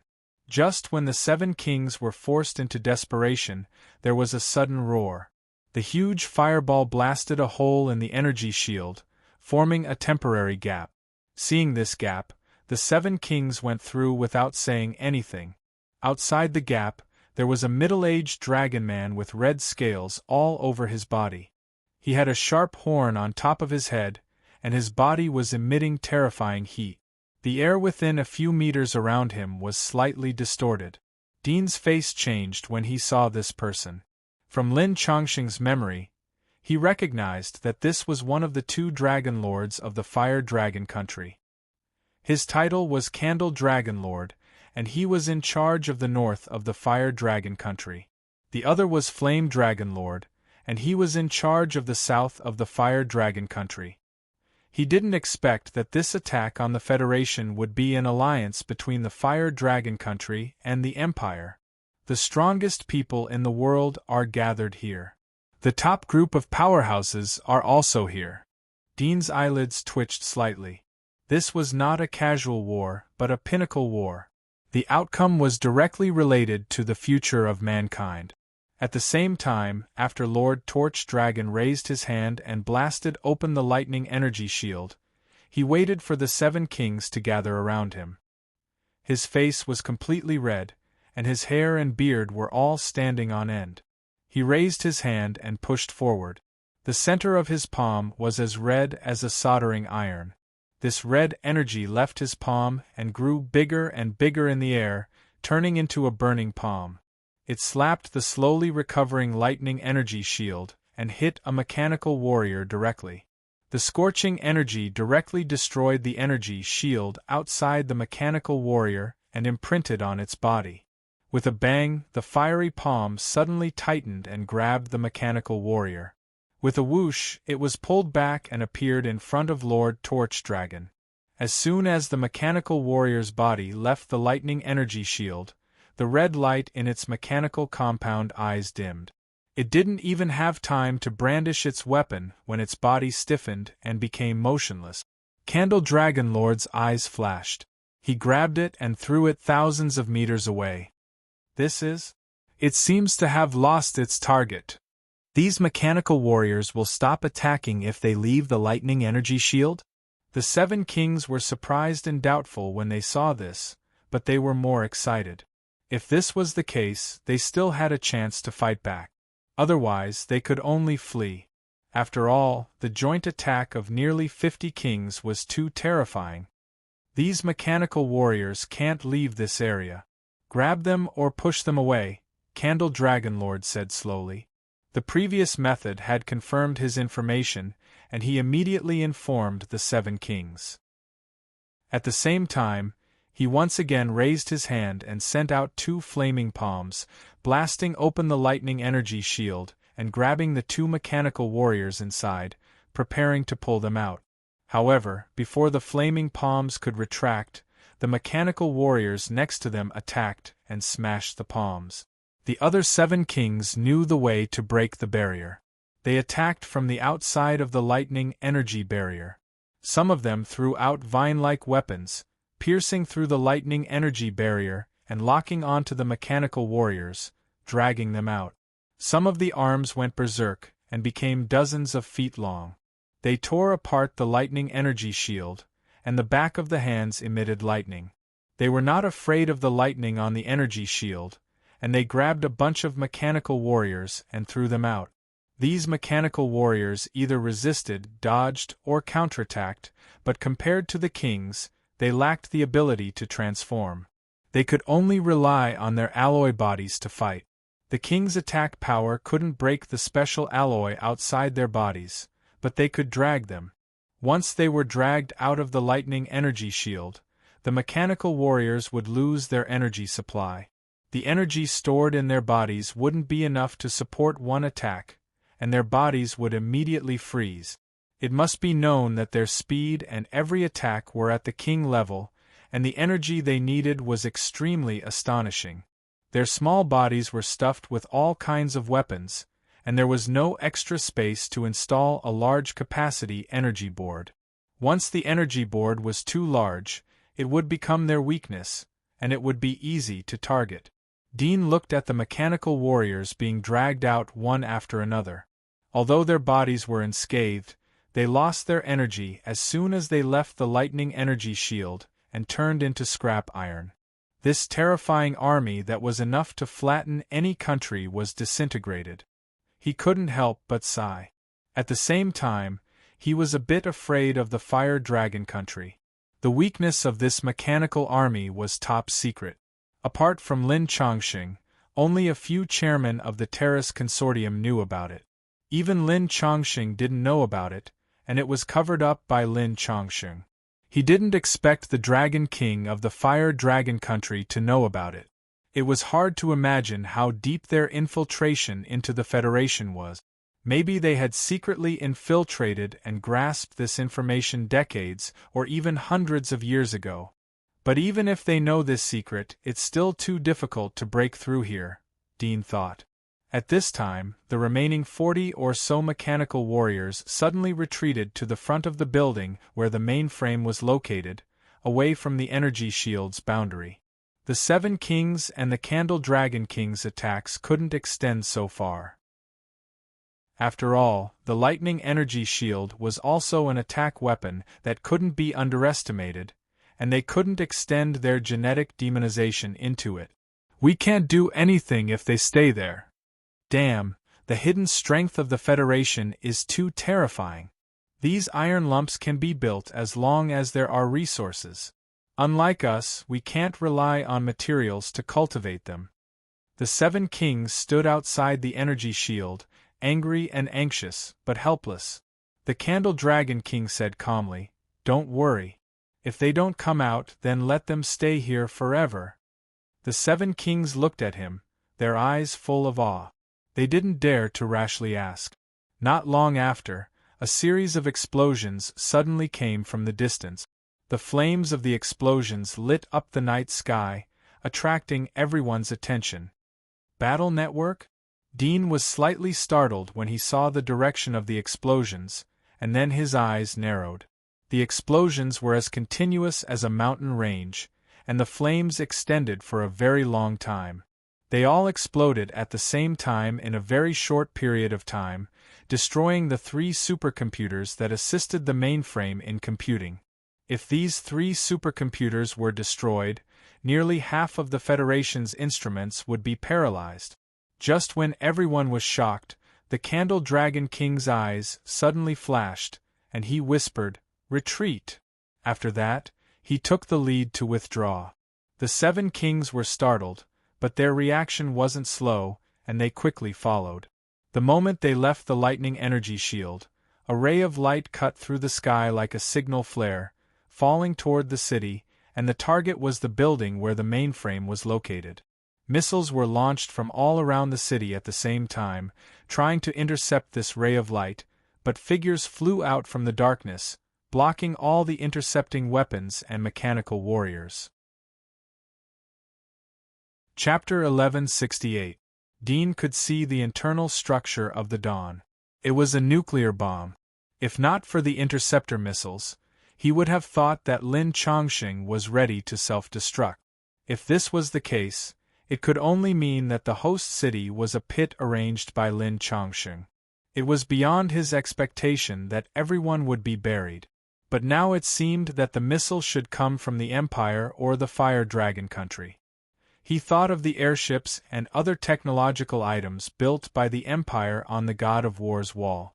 With the technology of the Empire, it was not difficult to imagine that they could build a nuclear bomb. Since the nuclear bomb was not released by Lin Chongqing, Dean didn't plan to escape. His position at the moment was more than 10 miles away from the center of the explosion. Even if the nuclear bomb exploded, it wouldn't hurt him. Moreover, Lin Chongqing wouldn't just stand by and watch. As Dean was quietly watching the changes, the nuclear bomb fell like the dawn. Suddenly, from the front of the building where the host was buried, the street-like ground was raised like a metal plate. From the inside, 2 dark holes were exposed. Inside were triangular launchers. The energy quickly gathered and shot. 2 blue light beams instantly penetrated the sky and hit the nuclear bomb. Boom! The nuclear bomb was detonated in midair. For a moment, the world lost its color. After a huge rumble, the world suddenly became silent. His ears seemed to fall into a very long period of tinnitus. He couldn't hear any sound. In his sight, there was a sudden burst of strong light in midair. The world was snow-white. Even Dean's eyes were slightly squinted by the light. He felt a burst of pain. If an ordinary person looked directly at this distance, even if they closed their eyes, they would be blind through the eyelid. In the silence, Dean felt the ground under his feet tremble. It seemed that the earth was trembling in fear. The next moment, the world seemed to recover from the silence. In the middle of the explosion, a burst of blazing light swept out. Like a beam of light, it spread in all directions and submerged everything. Any color in front of this strong light was overshadowed. The world became pure white. All the buildings were submerged in the light. Apart from the deep darkness that shrouded everything, there was also this extremely dazzling light. Dean squinted his eyes as he tried to observe the power of the nuclear bomb. He was able to see the buildings near the explosion site of the nuclear bomb. The high temperature and radiation quickly crushed everything like a cutting machine. The heat wave quickly spread out in all directions. A large number of buildings were turned into ashes or scorched by the high temperature. It seemed that they were going to melt. The building where the mainframe was buried was razed to the ground, and the street on the ground showed signs of melting. The street looked like it was made of bricks, but it was actually made of metal, and it melted and deformed under the high temperature. Master Torch Dragon and the 7 Kings were not at the center of the explosion. At this moment, they had all turned into layers of demonic limbs that collapsed under the high temperature, but they did not suffer much injury. When the explosion swept in front of Dean, he quickly absorbed the heat source in the air. At the same time, his body turned into a huge rock. Under the destruction of the explosion, pieces of stone shell broke out, but the real body at the core was not affected. Soon, the nuclear bomb explosion gradually subsided. Master Torch Dragon and the 7 Kings rushed to the place where the mainframe was buried. They saw that the huge war castle-like building had disappeared.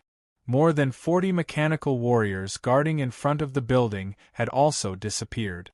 There was no trace left on the ground. They were all obliterated? That's way too terrifying. Don't be so optimistic. I saw them hiding in the underground base below. Soon, some kings who didn't notice the underground base also noticed that there was an underground base under the raised building. Their faces suddenly changed. If more than 40 mechanical warriors were guarding the underground base, they would have no way to deal with them unless they launched another nuclear bomb. Thinking of this, some people looked at Master Torch Dragon and waited for him to make a decision. Dean's eyes flashed. He knew that Lin Chongqing was left with his last card. More than 40 mechanical warriors, although not destroyed, had lost their role. The purpose of the nuclear bomb was not to directly destroy this place, but to destroy the city's power grid and energy supply system.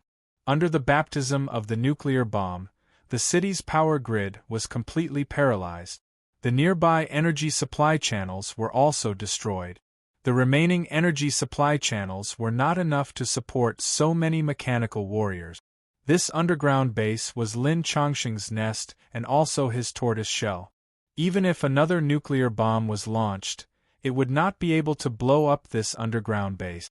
The entire base was made of a special alloy, which was extremely precious. Its hardness was more than 300 times that of diamond. Lin Chongqing had invested more than 200 years of accumulation in this place. This was the reason why Lin Chongqing could not move the mainframe out of the city. The materials of the king's mechanical warriors were fused with some incomplete special base alloy, but it was enough to resist the attack of the king. This underground base was enough to withstand the bombardment of thousands of missiles. Even if it was blocked by a nuclear bomb, the only way to break it was to use some extremely special magic marks. Some magic marks could digest stones, some could melt metals, and some could feed on flames. As far as Dean knew, there were some magic marks that were targeted at this special alloy base. They should have learned the changes of the magic marks before coming here. Dean's eyes flashed. He was ready to let them take the lead. As he expected, the Torch Dragon Master had already brought the 7 Kings to the underground base. Their bodies transformed and melted into the special alloy base like mucus, disappearing very quickly. Dean tried to use his X-ray vision to penetrate the underground base but was blocked. The materials of the underground base were similar to the materials of the demonic insects and the Aragami's spaceship. It should be known that these spaceships were the spaceships that had crossed the starry sky to come to the Earth. The density of the spaceships was extremely astonishing. If one didn't have the few magic marks, it would be impossible to crack it. Dean didn't rush to follow them in. Instead, he waited in place. When the nuclear bomb was launched, many mysterious figures appeared in the sky to resist the intercepting missiles. This made him a little afraid. In the dark outside, the Demon Emperor was still covetously watching. Chapter 1169. After Master Candle Dragon and the rest of them snuck into the underground base, peace was gradually restored on the ground, and the aftermath of the nuclear explosion died down, too. However, the heat in the air was still lingering, and their vision seemed to be somewhat cloudy and twisted. A few minutes passed in silence, but Dean didn't see the Demon Emperor appear. It seemed that the Demon Emperor was watching or staying outside to support Candle Dragon Lord and the others. Dean was determined to wait outside. Time ticked by. Dean's anxiety was also growing rapidly every minute and second. Suddenly, a beep sound came from his hand. He was startled and looked down. It was the watch that he took from the woman's hand. It was ringing. When he looked down, a face suddenly flashed on the wristwatch and occupied the entire surface. Lin Chongqing. Dean's pupils shrank but soon restored his calmness. He stared at Lin. "You knew my position and have been monitoring me with this? Help me." Lin Chongqing didn't respond to Dean's words but directly said, "Come in and help me. I didn't expect the Fire Dragon country to join in. The Demon Emperor is lurking in the dark outside. I don't know his position. Come and help me." Dean raised his eyebrows. "Are you drunk or not awake?" Lin Chongqing looked straight at him. His expression was like that of a robot without any reaction. He said word by word, "I know how to treat the undead. I have a way in my hands. If you want to know, come in and help me. Otherwise, if the host is destroyed or restarted, the top-secret information will be destroyed. You will never find a solution by yourself." After that, his avatar flickered like an electric current and disappeared. Dean looked at the watch that returned to normal. His face turned gloomy and his fingers clenched into fists. Although intuition told him that 90% of Lin Chongqing was lying. After all, he had plundered part of Lin Chongqing's memory and there was no way to deal with undeads. However, he didn't dare to gamble. If it was true, then he would miss it forever. Dean clenched his teeth and rushed out. His body quickly changed. He dived into the underground base and penetrated through the special alloy. It was a wonderful feeling. After penetrating the outer shell of the base, Dean saw the internal structure of the base. It turned out to be an extremely empty metal room. It was like a container magnified hundreds of times. There were no small rooms or offices to rest and work. It was full of various machines. Some were auxiliary hosts, some were maintenance robots, and some were fighting robots. However, at this moment, this place was in a mess. The wreckage of the king's mechanical warriors from before was scattered all over the ground, and many instruments had been destroyed. There were also 2 corpses of the kings lying on the ground, their heads and bodies split into pieces. A large hole had been blasted open in a place where a large number of pipes were densely packed. At this moment, the sounds of intense fighting could be heard, as well as mournful roars. These roars sounded like demons, but also like evil spirit. It was terrifying to hear. Dean heard this completely inhuman roar, and his heart suddenly went cold. 2 words flashed in his mind: undead. He suddenly remembered that Lin Chongqing still had the undead army in his hands. Even if the nuclear bomb destroyed the energy channels around the base and turned the king's mechanical warriors into scrap iron, there was still the undead army. Thinking of this, Dean looked at the corpses of the 2 kings. He found that the corpses were not destroyed by machines or hot weapons, but torn apart. The method was extremely bloody and cruel. He turned his skin into stone and slowly approached the hole. Looking at it from the corner of his eye, Don saw a terrifying scene. Below the hole was the 2nd floor of the underground base. At this moment, there were monstrous limbs dancing in the air. Giant octopus-like tentacles were waving around, and there was no sign of a human being. Under the attack of these violent demonized monstrous limbs, a figure with disheveled hair bared his fangs and brandished his claws. His movements were rough and violent, and although he burst forth with astonishing speed, there was not the slightest heat reaction from his body. Undead. Dean saw the figure with disheveled hair, and his face changed. He didn't expect that Lin Chongqing would really leave an undead to guard here. Moreover, The strength of this undead was so strong that he felt the crisis of death. It was far more terrifying than the average king. Black Wind can't hold on any longer. If it dies, the host will fall into the hands of Candle Dragon. Lin Chongqing's figure appeared on a broken instrument next to Dean. He looked at Dean with no expression. If you want to know the way to save the undead, then help me. Dean's face sank as he said, Do you have other cards in your hand? I don't believe that you didn't expect that the Fire Dragon country would intervene. This scene should have long been within your calculations. What is your plan? Are you going to catch us all in one fell swoop? Lin Chongqing said expressionlessly, I'm not an omnipotent god. It's impossible to calculate everything. Moreover, I didn't expect them to smuggle a nuclear bomb into the territory. There are traitors in the high level of the Federation. Although I can monitor every corner of the Federation through a variety of instruments, but not all the monitored information will be fed back to my brain.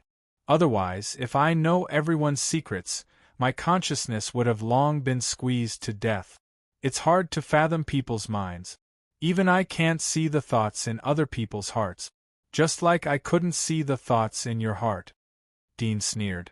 Do you think I will believe you? I'm beginning to suspect that you arranged a team of ordinary mechanical soldiers to shoot me with special undead virus bullet. The purpose is to pull me to help you at this moment. You want me to believe that you have a way to solve the undead. You know what I want, so you can figure out my thoughts. Lin Chongqing expressionlessly said, It's meaningless to say these words. Even if I say it, you may not believe me. In short, if you want to solve the problem of the undeads, then help me. If you don't want it, then when Black Wind is defeated, I will detonate all the nuclear bombs under the city and die with you. Dean's heart was cold, but soon he was relieved.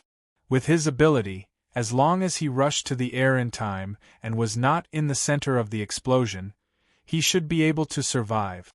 I'll say it first. I'll help you repel the Candle Dragon Lord, but you have to tell me the way to deal with the undead. I won't help you with anything else. You know why I came here. The grievances between us can't be resolved. Dudian said in a cold voice. Lin Chongqing indifferently said, All right. Dean didn't say anything more. He took a deep breath, turned around and jumped into the hole. The arrangement of various genes appeared in his mind. The genes in his body were active like boiling water. Chapter 1170. Be careful behind you. Dean heard an angry shout as he appeared on the second floor of the base. There were 7 or 8 huge monsters on the second floor. They were like angry monsters. All of them were 10 or 20 meters in size. Some of them were like octopuses with a lot of blood-red tentacles. Some of them were like crocodiles and pangolins with a mouth full of sharp teeth. Some of them were like cobras, but their bodies were 30 or 40 meters long. They were as thick as a water tank and had fin-like blades on both sides of their body. The most eye-catching one was a mythical dragon whose whole body was burning with flames. The difference was that it didn't have antlers on top of its head but sharp horns like a dead tree. There were 7 or 8 2-meter-long spikes on its back. There were purple whiskers on both sides of its body. They seemed to be close to the body, but it seemed that they could turn into sharp blades at any time. Terrifying heat radiated from the fire dragon's body, and the other monsters around it also avoided it. Dean judged that the fire dragon should be the incarnation of the Candle Dragon Lord. At the moment, it was fighting with an undead with disheveled hair. The undead's appearance was close to that of a human. Its hair was solid and its pupils were blood-red. Its arms were half as long as a human's. There were 6 or 7 fingers on its palms which looked like claws. There were black blades on its knees and back. Its movements were extremely fast. It was like a shadow shuttling between the transformed bodies of the 7 kings. One of the kings who didn't participate in the battle noticed Dean as he appeared. He immediately shouted to remind Dean. Dean quickly scanned the battlefield situation and the positions of the kings. He made judgments and prepared for the battle. At the same time, he noticed that the structure of the room was extremely wide. The surrounding walls were made of metal. There was no furniture or sundries like the first floor. There was a giant tree-like instrument behind the battle. It extended complex pipes and twisted intestines. There was a translucent energy shield in front of the instrument. One of the kings stretched out his limbs and slapped the energy shield. It seemed that the energy shield bounced back into blood mist. "Go to hell!" The king who didn't participate in the battle roared and rushed towards Dean. He saw through the heat source that Dean's physique was similar to his, so he didn't hesitate to rush up. Dean noticed that the nearest king monster was rushing towards him. This monster was 7 or 8 meters tall and had sharp claws. It didn't seem to be very aggressive. Dean noticed that the other 2 kings were also rushing towards him. He took a deep breath, and a trace of madness flashed in his eyes. His body swelled to more than 10 meters, and the sharp blades on his body extended like a sea urchin. However, the sharp blades were more flexible than the spikes on the surface of the sea urchin.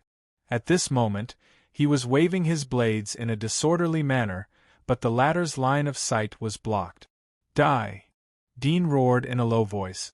In the blink of an eye, he collided with the huge raccoon-like monster. At the moment of impact, the hairs on the latter's body grew crazily and wrapped around Dean's blade like a sponge, trying to wrap the blade.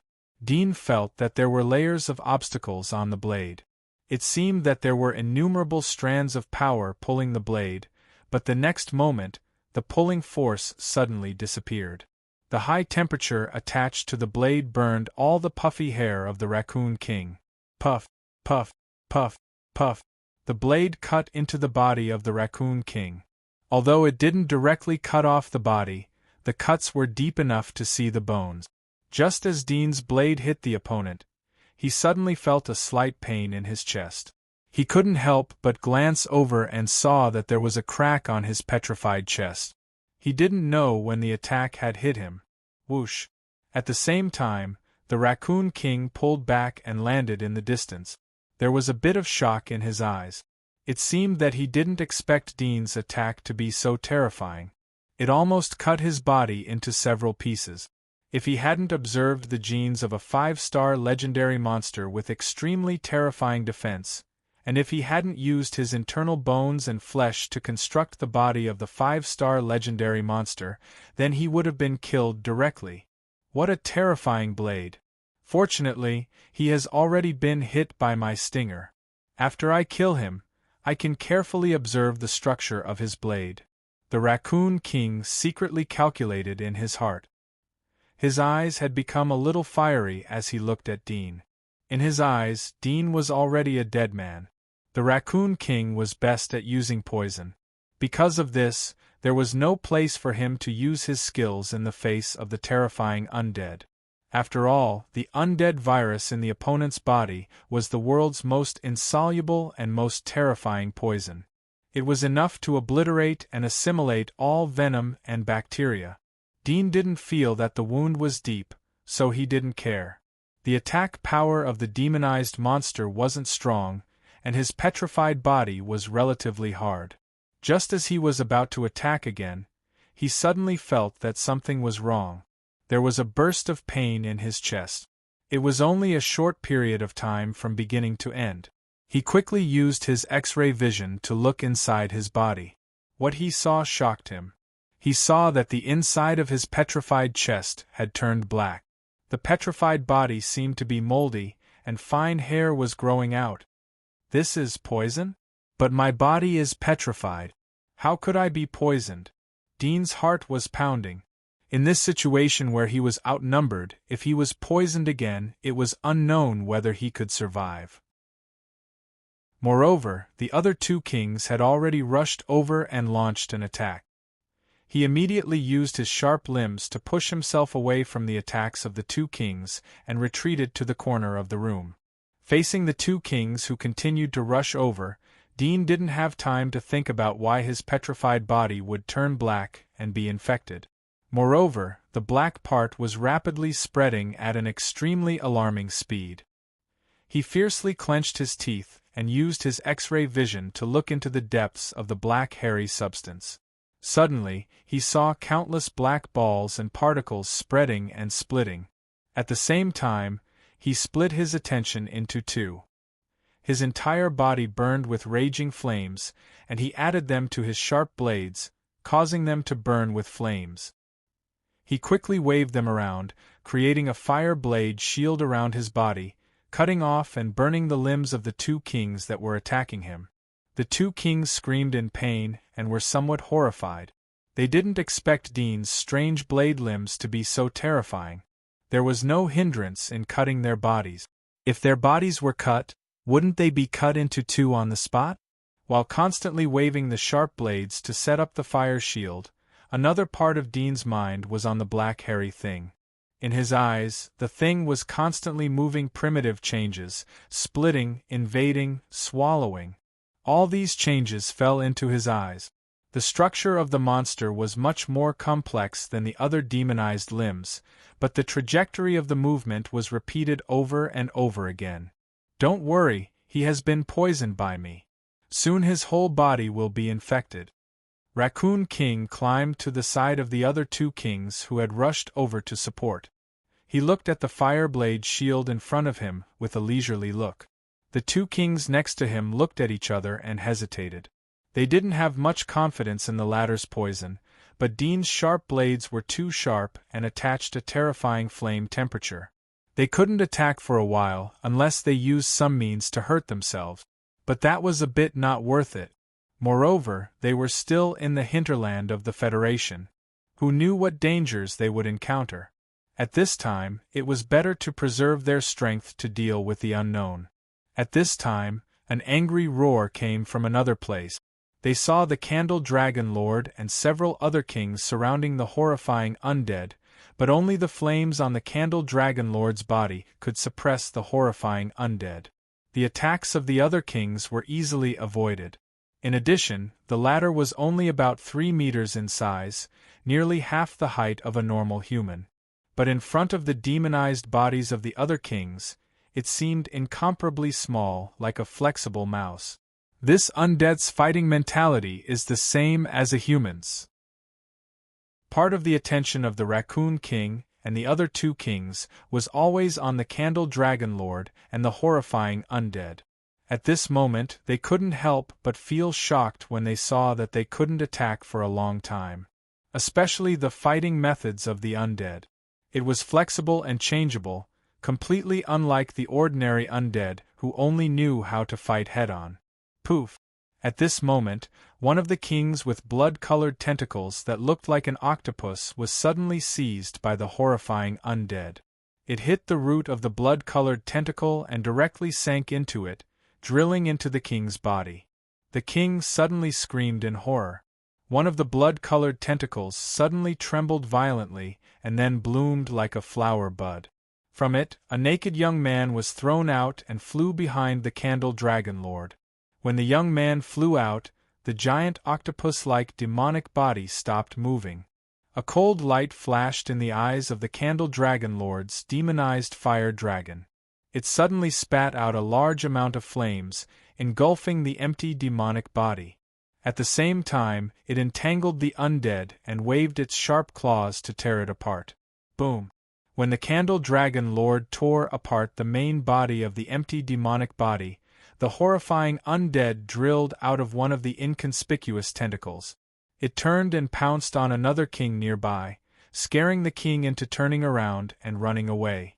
Bloodhand has lost his demonic body and can no longer fight. I'll go support him. A white tiger-like king with a mouth full of wild boar fangs beside the Raccoon King said in a low voice. He was about to rush into the battlefield.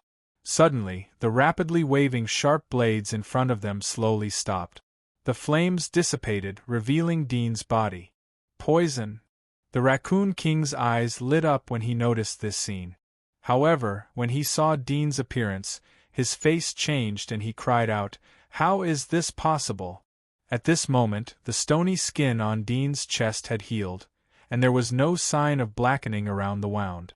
This made the Raccoon King incredulous. Dean's poison was more like a curse than a poison. It was a special supersubstance that could be destroyed and assimilated whether it was a stone or a tree. If it was flesh and blood, the speed of destruction would be even more astonishing. In his opinion, this was an undefeatable existence. With just this skill alone, he could easily kill demonic beasts as effortlessly as taking something out of his pocket. But at this moment, his poison seemed to have lost its effect. But he had clearly noticed that Dean was indeed poisoned. "You!" The two kings next to him noticed the Raccoon King's expression and immediately knew that the situation was not right. Their faces slightly changed as they stared at Dean with vigilance. "Is this what you are good at? Using poison to attack?" Dean looked at the Raccoon King with a very serious expression. He doubtfully asked, "Why did you choose such a stupid way of fighting? It doesn't make any sense, does it?" The Raccoon King's face changed. He felt his face burning, especially after boasting in front of the two kings next to him. In the blink of an eye, he was slapped in the face. He slightly gritted his teeth and didn't argue with Dean. He growled, "I miscalculated. Let's go together." The two kings next to him nodded slightly. There was a dignified look in their eyes as they rushed towards Dean from both sides. Using poison as a means of attack is very easy to crack. As long as you know the structure of this thing, you can change your cells into the same substance, assimilate it, and then change back into your own body. But looking at him, it seems that I can't solve this poison. Could it be that other kings can't learn genetic demonization as fast as I can? Dean looked at the three kings who were rushing towards him. In his heart, he was not as worried as before. He had vaguely guessed this when he was dealing with the strange poison. His body was different from ordinary kings. Although kings could learn other genes and carry out corresponding changes, there seemed to be some restrictions. But his body couldn't. This was the fundamental reason why Lin Chongqing coveted his body. And this also meant that he could grow quickly. For example, he had mastered the strange poison that the Raccoon King was confident in. Whoosh! The sharp blades on Dean's body suddenly extended and turned into dozens of sharp spears. They stabbed at the three kings who were surrounding him. More than a dozen sharp blades stabbed at the Raccoon King, while the other 30 sharp blades attacked from various angles towards the White Tiger King. The remaining blades released flames and attacked the scorpion-like king from the right. Chapter 1171. At the moment of the fight, Dean felt a burst of resistance in the air through his sharp blades. It came from the direction of the scorpion-like king. There seemed to be an inexplicable repulsive force around the Scorpion King, which slowed down the attack speed of his blades. However, the other dozen of his blades hit the Raccoon King. The latter's fluffy body turned into layers of soft shields, wrapping around the blades like a sponge. However, the flames attached to the blades burned the fluffy and cut the blades directly into the Raccoon King's body. But this time the Raccoon King was prepared. The fluffy growth on his body was extremely thick, which greatly reduced the damage of the blades. The Raccoon King's face changed slightly. The Raccoon King's face changed slightly. He didn't expect to be injured by Dean even though he was prepared. He was about to turn around and attack again, but he suddenly felt that something was wrong with his body. The wounds that Dean had made showed no signs of healing. He didn't have time to examine them. He first withdrew from the battle, then retracted the fur around his wounds to look. He suddenly saw that 7 or 8 wounds had been cut, and the color had turned black. Poison! The Raccoon King was stunned. He was too familiar with the signs of poisoning. It turned out to be his own poison. The next moment, he suddenly reacted. He looked incredulously at Dean, who was besieged by the White Tiger and Scorpion Kings. Could it be that the latter had analyzed his poison and copied his ability in such a short time? Every king could analyze other abilities to control their body, learn from the genetic level, and then master new abilities. But it took time. Just analyzing the structure of an ability required extremely detailed observation, and learning it took a lot of time. Some abilities conflicted with the body. Even if they were analyzed, they couldn't learn it. They had to choose the ability that was suitable for them. In the Raccoon King's impression, only the Candle Dragon Lord and the Qilin Dragon Lord could quickly learn and master new abilities. But when it came to complex abilities, the learning time would increase correspondingly. The specific length depended on the individual's perception. For example, the Raccoon King's ability was a 5-star legendary magic mark. Plus, he had studied different poisons for many years. He had observed their toxins and combined them with various poisons to develop his own unique poison ability. Even the Candle Dragon Lord would need a lot of time to crack it, but the other side had mastered it in just a few minutes? Raccoon King suddenly remembered the two kings who were still fighting against Dean. "Be careful! His blade has my venom. Don't get hurt by him." In fact, the White Tiger King and the Scorpion King also avoided Dean's blade. From the first contact, the two of them felt the sharpness of the blade. Moreover, they didn't know Dean's ability, so they didn't dare to be hit easily.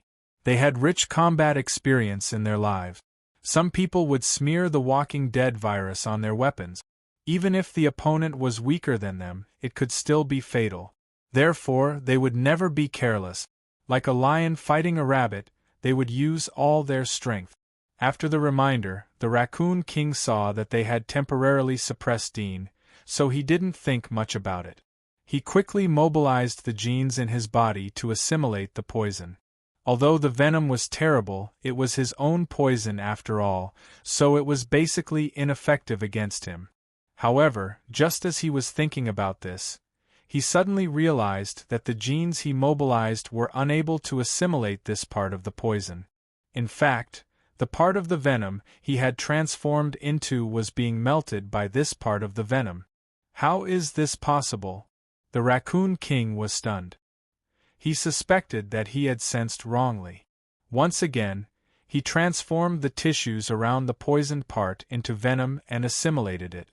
But soon, the tissues that had been transformed into venom were quickly absorbed by the poisoned part, and the speed of infection was even faster. The Civet Cat King turned pale with fright and suddenly came to a realization. The poisoned part seemed to be a sign of infection from his own venom, but the poison was different from his own venom.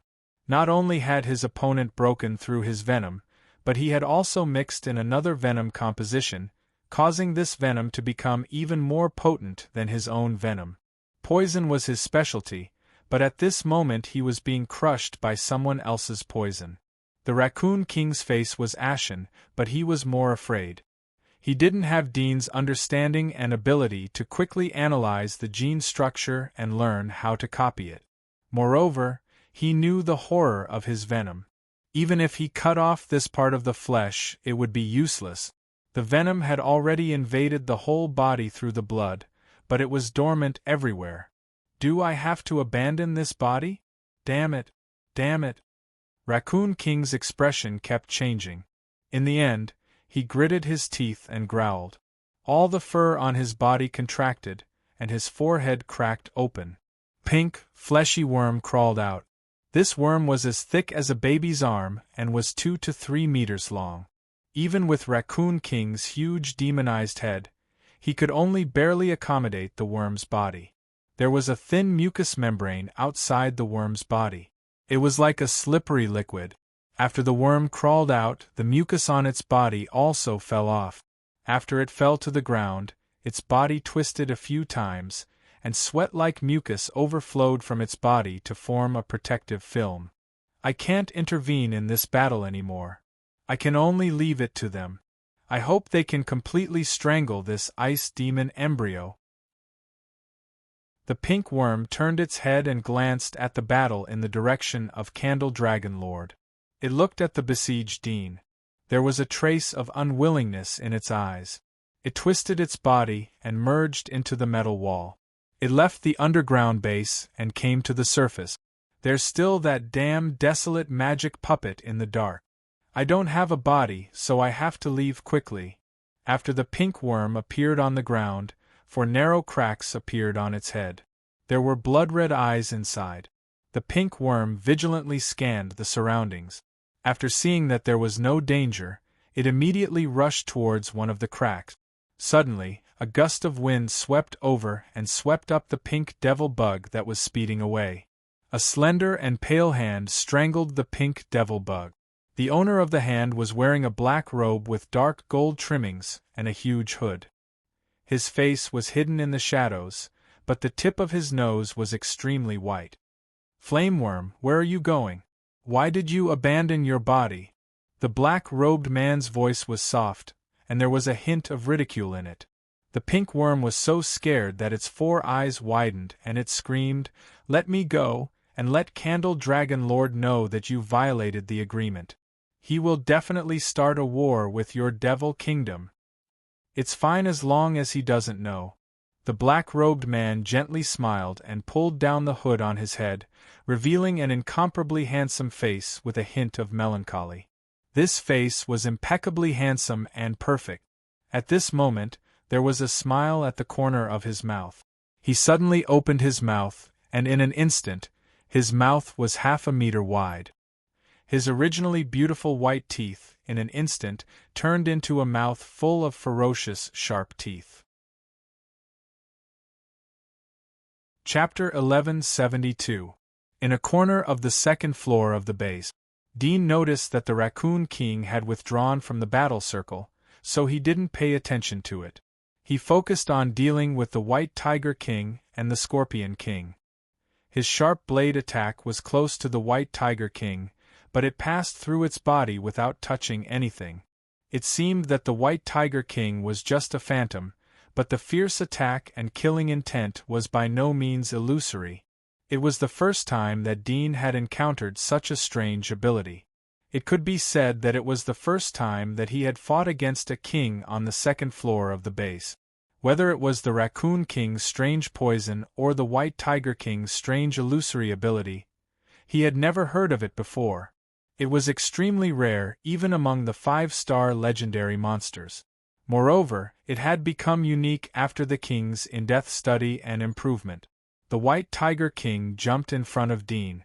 It seemed that it had passed through the sharp blade, but it was menacing. The White Tiger King's sharp claws slapped on Dean's shoulder. The shoulder had turned into an oval shell with 7 or 8 ferocious short thorns on its surface. The White Tiger King's claws pierced through the short thorns. Dean was surprised, but he felt a huge force coming from his shoulder. His whole body flew backward and hit the floor of the room. The ground was able to withstand his huge body, but there were no signs of cracking at all. Even when his sharp blade scratched the ground, it only left shallow cracks. Unless he stabbed with all his strength, it was impossible to make a deep hole. It was obvious how hard the metal in this room was. "What's going on?" Dean quickly stood up from the ground and looked at the White Tiger King. There was some shock in his eyes. He clearly saw the claws pass through the short thorns on his shoulder like a phantom, but how could it hit his shoulder?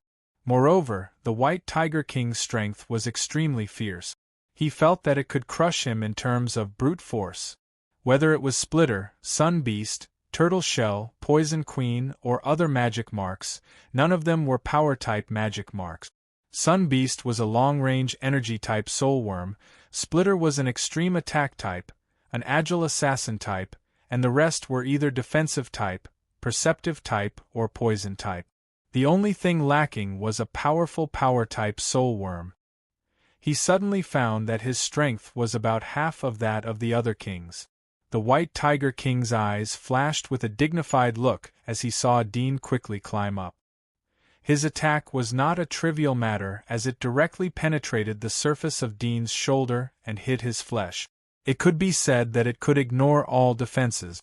Coupled with the violent power of the White Tiger King, few people could withstand his attack. Even the king who was good at defense would lose his advantage in front of the White Tiger King. Because his phantom ability was specialized in defense-type warriors. At this time, the Scorpion King saw that Dean was repelled and immediately seized the opportunity to attack. But as soon as it got close, it was blocked by Dean's flame blade. The White Tiger King frowned as he saw the layers of flame blades that Dean had set up again. His phantom ability could penetrate the flame blades, but it would cause damage to his body. This was the reason why he didn't attack when he saw Dean use this move to defend. He wanted to wait for the poison of the Raccoon King to take effect. Who would have thought that the Raccoon King was just an idiot? He wasn't able to poison the White Tiger King to death. This person is a bit strange. He's good at several abilities: flame energy, blade attack, stone skin defense, poison. I don't know what else he can do. We should finish him as soon as possible to avoid any accident. The White Tiger King turned to the Scorpion King and said. The Scorpion King smiled bitterly. You can get close with the phantom ability, but I don't know how to deal with his rogue defense. I know. Give me your strength. I'll try to kill him in one blow, the White Tiger King said in a deep voice. The Scorpion King saw that the White Tiger was ready to attack. He said, Well, go ahead. The White Tiger King felt that his body was a lot lighter. He took a deep breath and let out a tiger roar. He rushed towards Dean's flame blades. Whoosh! The moment he got close, his body directly penetrated the flame blades. Dean's pupils shrank as he saw the White Tiger King jump into the flame shield. Although he expected and worried, he didn't think that it would really happen. The opponent's ability was too strange. Fortunately, he was prepared. The remaining blades fiercely stabbed towards the White Tiger King. Whoosh! Whoosh! Whoosh! The sharp blades penetrated the White Tiger King's body, but they didn't hit. Dean's face changed. He wanted to pull back, but it was too late. The White Tiger King's speed was more than twice as fast as before. In the blink of an eye, the White Tiger King was in front of him. The target of the attack was the head. No! Dean roared. A lot of sharp blades grew out of his head. They crazily rose and stabbed towards the tiger's claw. He retreated, but the White Tiger King was faster. Dean's body flew out. The blades that were waving suddenly stopped. They collided with each other and cut off each other. Dean's body fell to the ground and didn't move for a long time. The White Tiger King was relieved as he looked at the ground. He couldn't use his phantom ability too much. Moreover, his body was in unbearable pain as he passed through the flame blade. I'll eat him. The Scorpion King saw that Dean didn't move, so he quickly crawled over. He had just climbed to Dean's side, and his scorpion tail was bent, ready to give the last stab. Suddenly, he screamed, and his body bounced back like lightning. At the same time, some of the blades scattered on the ground were raised like willow branches, and suddenly stabbed. However, the Scorpion King dodged in advance, and was not hit. Even so, he was scared and broke out in cold sweat. He had experienced the sharpness of the blades. If he didn't react quickly, he would have been cut into pieces. Although he wouldn't die, he would be seriously injured. Not dead. The White Tiger King was a bit shocked as he saw the scene. Dean slowly stood up, feeling the concussion in his brain. He couldn't help but have a lingering fear. If he hadn't turned his brain into stone and transferred part of the memory to his neck, he would have been dead by now. However, after this blow, he knew the opponent's ability. Chapter 1173.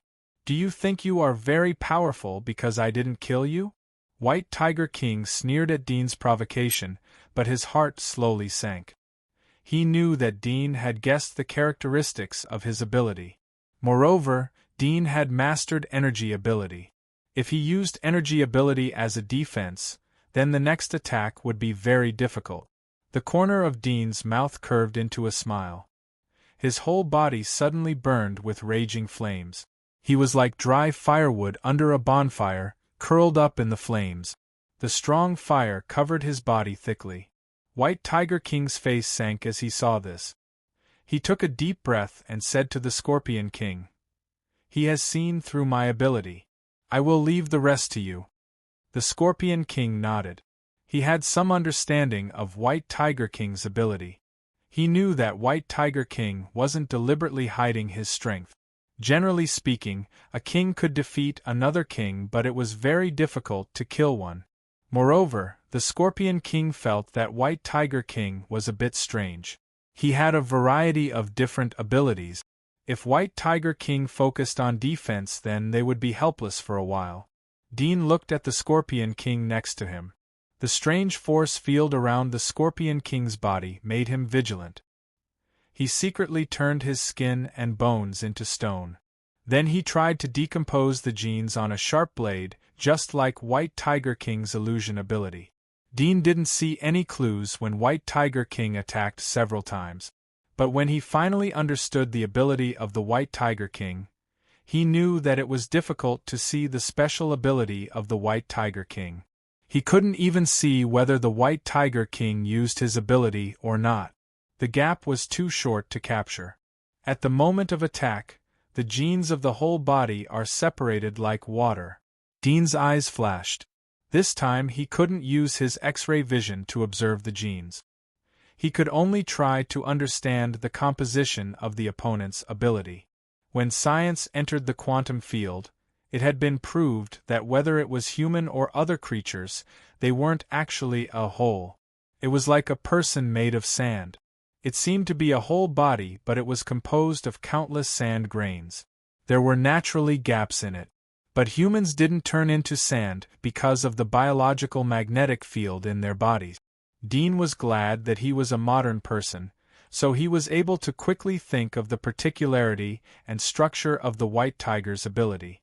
Other kings who didn't have enough scientific knowledge wouldn't be able to figure it out. They would only define it as magical. Most of the kings liked to fight and politic. Only a few of them would study scientific knowledge. Control the magnetic field in the body to control the separation of the body for a short time. At the moment of being attacked, his body will become like countless loose particles, becoming like an illusory shadow, dodging the attack. However, energy attacks won't work.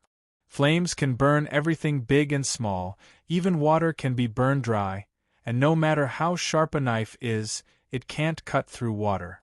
That's why he's immune to my sharp blade attack, but he'll be burned by the flames. Dean's eyes flashed. Although he knew the White Tiger King's ability, but the key to this step was to control the biological magnetic field. Suddenly, he thought of another thing. What would happen if he shrank the density of his body infinitely? There was a lot of space in the cells of a living being. What would happen if these spaces were shrunk?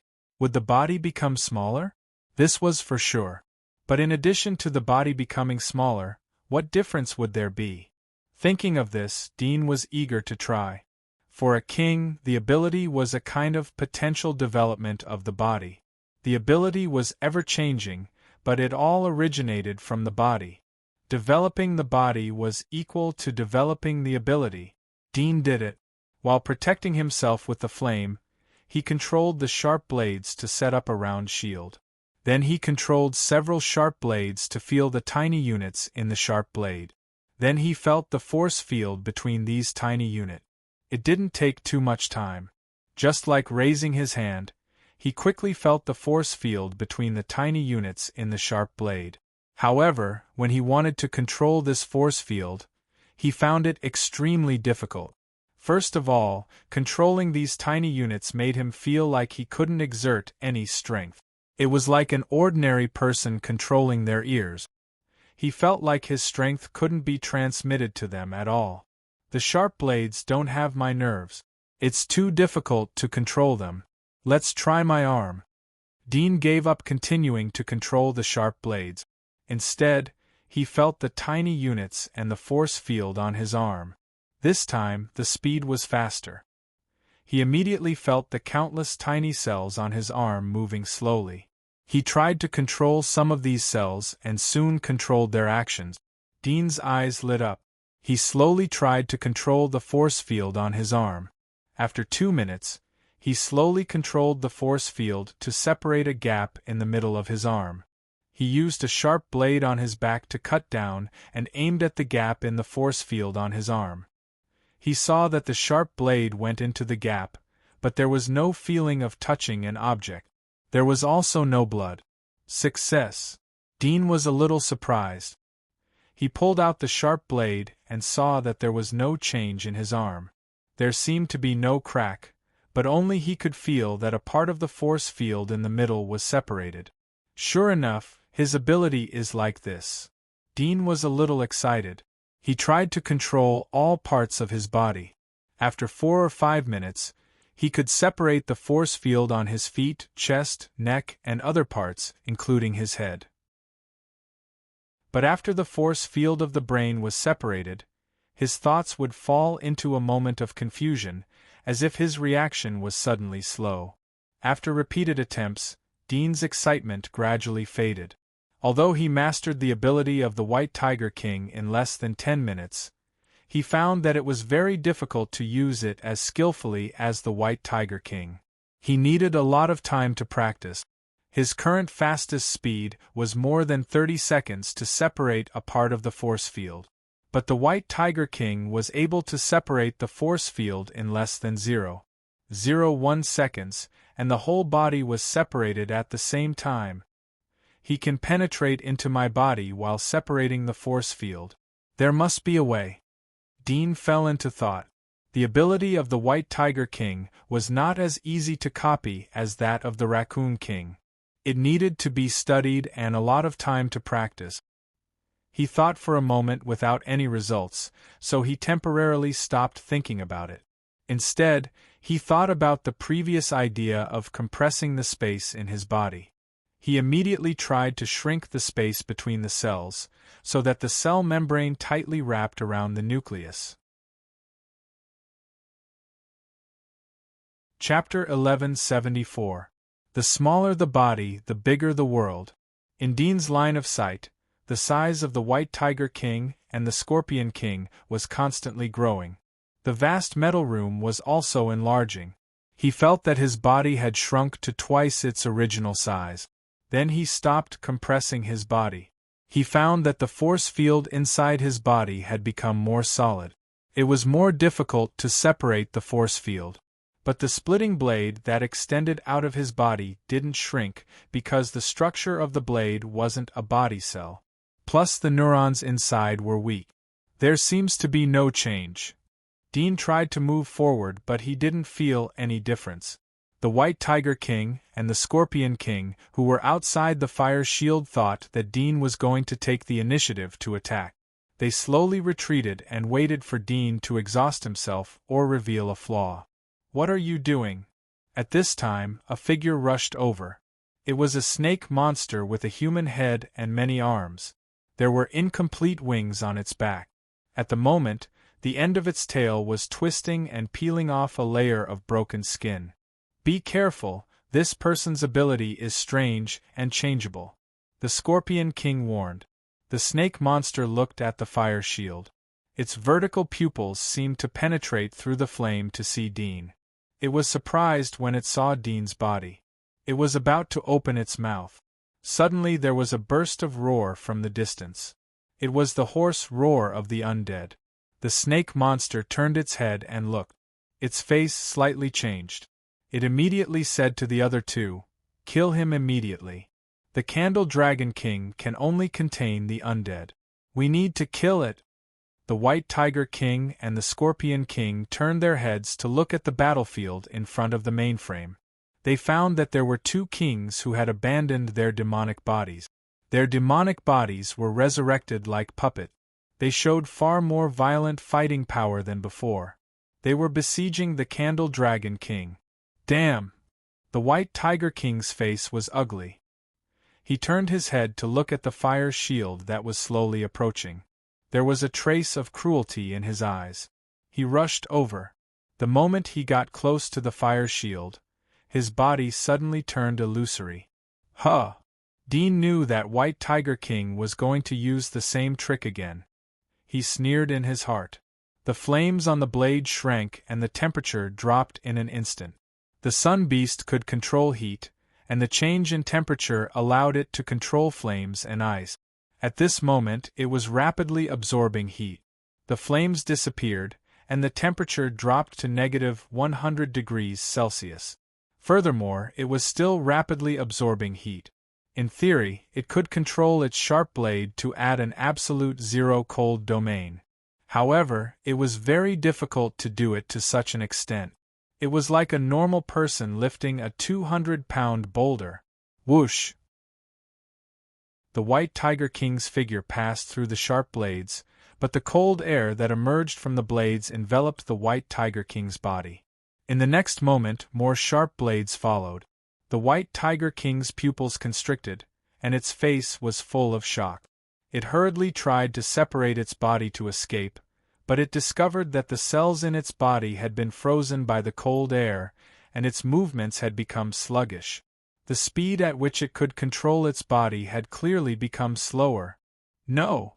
The White Tiger King raised its sharp claws and a metallic luster appeared all over its body. Its fur tensed up as it resisted the bombardment of the sharp blades. Puff, puff, puff! The sharp blades pierced into the White Tiger King's body. The sound of flesh being pierced and bones being cut was heard. However, the White Tiger King's body was like a fallen leaf as it fell to the ground. A lot of blood sputtered out of its body. Its head had been pierced 7 or 8 times by the sharp blade. If it wasn't for its tenacious vitality, it would have been dead by now. Damn!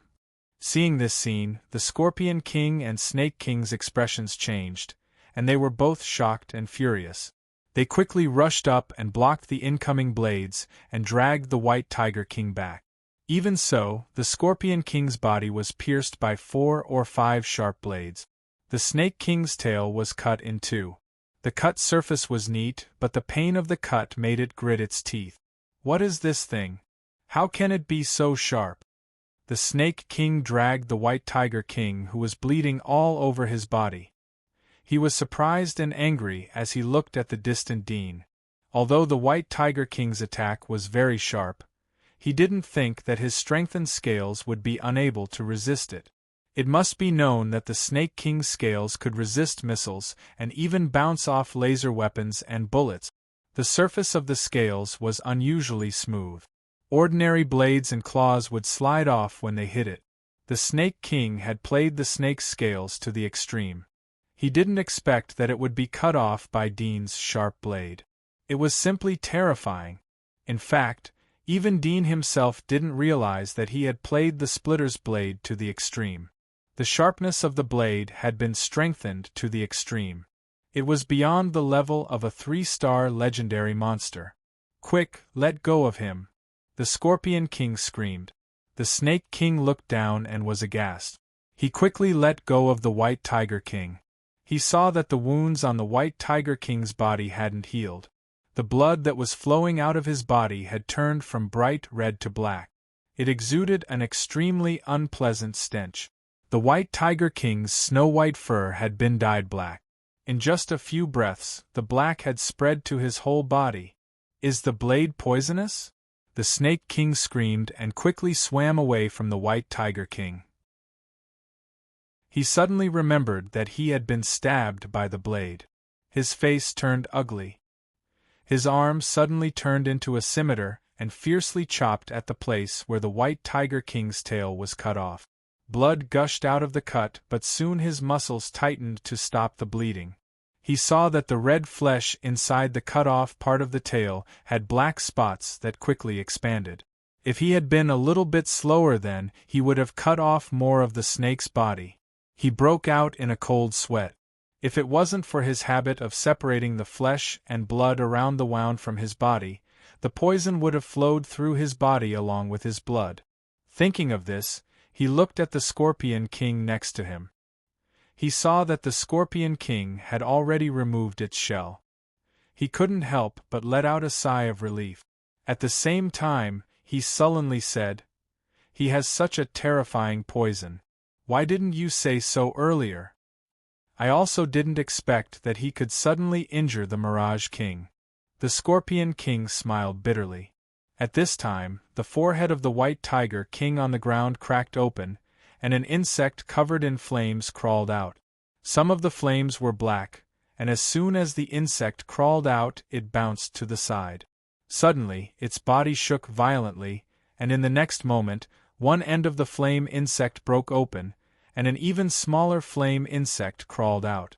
It quickly crawled to the side, raised its head like a poisonous snake, and a shrill voice came from the flames. "My demon body is useless, I can't help you here, I'll retreat first." The Scorpion King and the Snake King looked at him with complicated eyes. A trace of greed flashed in the depths of their eyes, but they were restrained. The Scorpion King whispered, "You go. Be careful." Chapter 1175. We can't deal with him with just the two of us. After the flaming devil bug left the White Tiger King's body, the Scorpion King sighed at the Snake King beside him. He has mastered at least 3 ultimate abilities: temperature control, sharp blades, and this poison. If he focuses on defense, it will be very difficult for us to hurt him. Snake King's face turned ugly. Although he had his own unique abilities, but Dean's 3 abilities were equally tricky to deal with. Not to mention that Dean had mastered 3 abilities at the same time. Snake King was tangled as he knew that it would be too much of a loss if he admitted defeat. Moreover, the pressure on Candle Dragon Lord had doubled because of him. It was tantamount to a double loss. "Go!" Suddenly, a roar came from behind. The Snake King and the Scorpion King trembled and glanced at the battlefield behind them, only to see that the Candle Dragon Master was covered in blood, and the fire that engulfed him was even more intense than before. He was holding a 9-tailed cat monster in his claws and suddenly threw out a ball of flames, knocking away a pitch-black humanoid figure. Then, he turned around and rushed to the dome of the metal room above his head, quickly disappearing into it. "What?" The Scorpion King and the Snake King were shocked. They didn't expect that Candle Dragon Lord would be defeated. At this time, they noticed that in addition to the undead in the distance, there were 3 huge demonic bodies beside it. Each demonic body was like a huge and terrifying monster. Their foreheads were broken and their bodies were exuding the aura of death. All eyes were focused on them as Candle Dragon Lord left. Their hearts jumped. They didn't dare to stay for a moment. They quickly shrank their demonic bodies and drilled into the metal wall above their head. "Want to leave?" Dean noticed the situation in the distance. He saw that the 2 were also ready to leave. He immediately made a move. His body was covered with ice as he cut towards the Snake King who was closest to him. The Snake King was shocked. It turned around and spat out a black mist. The black mist corroded Dean's blade and melted it. The edge of the blade became blunt. Using the poisonous fog as a distraction, the Snake King quickly shed its skin and plunged into the metal wall. On the other side, the Scorpion King released a small scorpion from its hard shell. It quickly crawled into the metal wall and disappeared as if it had sunk into a silver swamp. Dean was a little regretful that he couldn't stop them, but he also saw a king's ability to escape. It was really difficult to chase and kill them. Otherwise, even if they couldn't defeat him, there was a great possibility that they could escape. Roar. At this time, a hoarse roar came from the front, filled with malevolence and brutality. Dean was shocked. He saw the humanoid undead approaching him. The 3 king demons behind it had been infected and turned into undead monsters.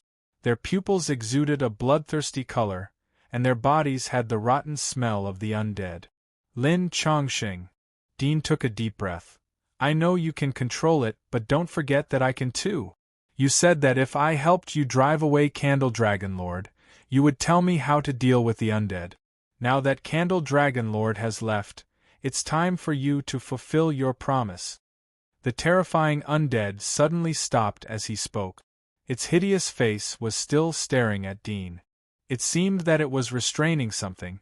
At the same time, a beam of light shot over from afar, and Lin Chongqing's figure appeared in it. He looked no different from a real person, and it was his illusory projection. He wore an exquisite azure suit and looked very polite. He smiled and said, "I said that we forced Candle Dragon Lord to retreat, but he didn't retreat. He just left this place and returned to the surface. In a while, he will join forces with that demon emperor to make a comeback. They won't miss this opportunity, and my black wind alone isn't enough to defeat the two of them. At that time, I will need your help." Dean was furious. "You are going back on your words. You can think that way if you want." Lin Chongqing smiled. Dean clenched his fists. "Aren't you afraid that I will join forces with them to deal with you? Anyway, I can't resist the two of them. It doesn't make any difference if you join us. Since we are going to die, then we will perish together," Lin Chongqing said indifferently. Dean clenched his teeth. His heart was incomparably angry. He knew that Lin Chongqing had grasped his weak point. Although he knew that the possibility of Lin Chongqing mastering the solution to the undead was extremely small, but he wanted to vent his anger as he thought of Aisha, who was wandering in the unknown wilderness at the moment. He wanted to vent his anger, but he endured it. After a moment of silence, Dean looked at Lin Chongqing. "If they come again, then I will help you to contain Candle Dragon Lord. If you go back on your words, then no one can save you," Lin Chongqing indifferently said. "I always mean what I say." Dean turned around. It seemed that he was too lazy to listen to him. He slowly walked to the end of the room. His body merged into the wall and disappeared. "There won't be a next time." Lin Chongqing's eyes flashed a trace of killing intent as he looked at Dean's disappearing figure. But soon he restored his indifference, and his figure gradually faded away. The ferocious zombie suddenly growled and pounced on the two demon kings on the ground, tearing them apart. On the ground, Torch Dragon Lord tossed the nine-tailed cat to the side after he came out. Then, he saw the Scorpion King and the Snake King crawling out from the ground. His expression was ugly. He didn't expect that not only did they not injure Lin Chongqing, they even lost 4 of their generals. He slowly released his demonic body, and his body returned to human form. The other 3 kings also released their demonic bodies upon seeing this. They looked at each other, and their expressions were a little ugly. "You didn't deal with the Federation King?" Candle Dragon Lord looked at the Scorpion and Snake Kings with gloomy eyes. The Serpentine King's heart skipped a beat. He smiled bitterly and said, "Torch Dragon Lord, I just arrived there, but before I could do anything, the Mirage King was already taken care of by that brat. That brat is a little strange. He has mastered several extreme abilities." The Scorpion King quickly said, "Candle Dragon Lord, this king is not worse than the Light King under the Demon Emperor. We are really not his match. He easily killed the Phantom King." The corner of the Candle Dragon Lord's mouth twitched slightly. He wanted to curse, but he held it in. He knew the strength of the Phantom King. Among the many kings of the Fire Dragon country, he was one of the stronger ones. The fact that the latter could kill the Phantom King in such a short period of time showed that he was not to be underestimated. Whoosh! At this time, a black shadow came from afar and landed in front of them. "What's wrong? You failed?" The figure landed. It was a black-robed young man. The hood on his head was swept away by the wind, revealing a handsome face. His slender eyebrows were a bit melancholy. He looked like a noble young master in the garden. Chapter 1176. Humph! Candle Dragon Lord snorted and said, "This Lin Chongqing has lived for more than 200 years and is the oldest god embryo. He is indeed difficult to deal with. If it weren't for your concerns, we would have destroyed his mechanical heart just now." The black-robed young man raised his eyebrows slightly and said indifferently, "Why? Brother Candle Dragon, are you venting your anger on me? We agreed beforehand that I would guard the outside to prevent him from detonating the nuclear bomb, and you would lead the attack. Now that you have failed, is it my fault?" Candle Dragon Lord's expression was ugly. He was indeed the one who suggested this, but the reason was that he was worried that if the Demon Emperor attacked and Lin Chongqing was killed by him, the mechanical heart would fall into his hands. This thing was a technological item created by the extraterrestrial demonic insects and was extremely precious. In other words, controlling the mechanical heart was equivalent to controlling half of the Federation's power. Their goal was not to kill Lin Chongqing but to take the Federation from his hands and get rid of Lin Chongqing, a great enemy. It was a gift along the way. However, this Lin Chongqing was indeed an old monster who had lived for more than 200 years. He did not expect that he had cultivated such a terrifying walking corpse that was close to the limit of life. It was not an exaggeration to say that it was a physical origami. This matter has exceeded my expectations. The only thing we can do now is to attack together. Candle Dragon Lord did not refute the Demon Emperor's words. He suppressed the anger in his heart and said in a deep voice, "This Lin Chongqing old dog has cultivated a walking corpse that is close to the limit of life. Who knows how much blood, flesh, and virus crystals he has fed it? He has also cultivated a powerful king. Now, 3 kings have been infected by that walking corpse and have become its corpse puppet. Before I left, I saw 2 demonic bodies on the ground. I guess they have also become the corpse puppets of that walking corpse. Although he does not have the mechanical warriors, the power he has now is not much weaker than us. It is almost impossible for me to destroy that mechanical heart alone." The Demon Emperor frowned and said, "If I go in and force him into a corner, he will detonate the nuclear bomb and die with us. Who will stop me?" Candle Dragon Lord said, "Don't you still have a few kings on the front line? Just transfer them over." The Demon Emperor shook his head and said, "We need them on the front line." The Demon Emperor shook his head and said, "We need them to restrain him at the front lines. We have to think about this carefully. I don't think it's safe to counterattack now. Now that our position has been exposed, there's no need for us to hide anymore. We've already figured out Lin Chongqing's trump cards. What's next is a battle of attrition. He's entrenched in this mech city, which is his heart. We can send people to guard this place and restrain him here. Then, the rest will follow me to take down the Federation. Once we have complete control over it, we won't have to worry about anything else. We can also attack with our army and use all our strength to destroy him."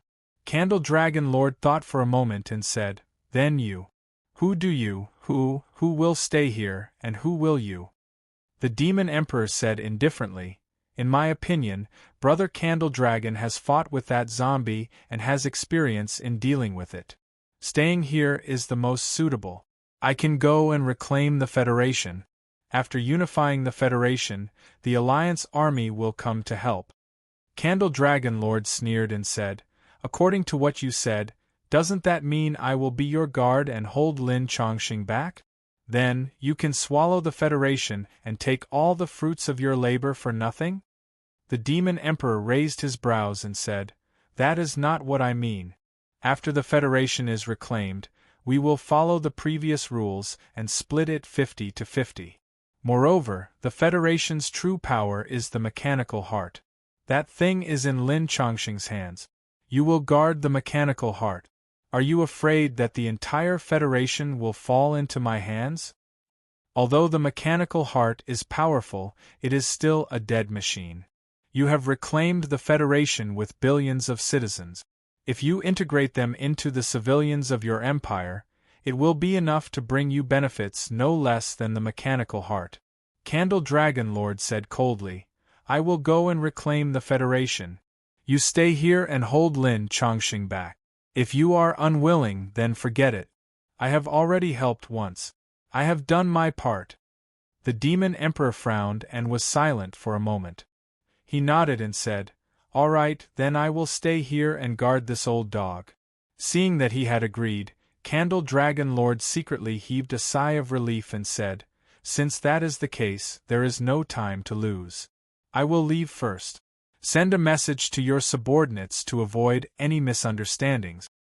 The Demon Emperor nodded slightly. Candle Dragon Lord immediately led the 3 kings away and disappeared into the horizon. The demon emperor looked at their departing figures and narrowed his eyes.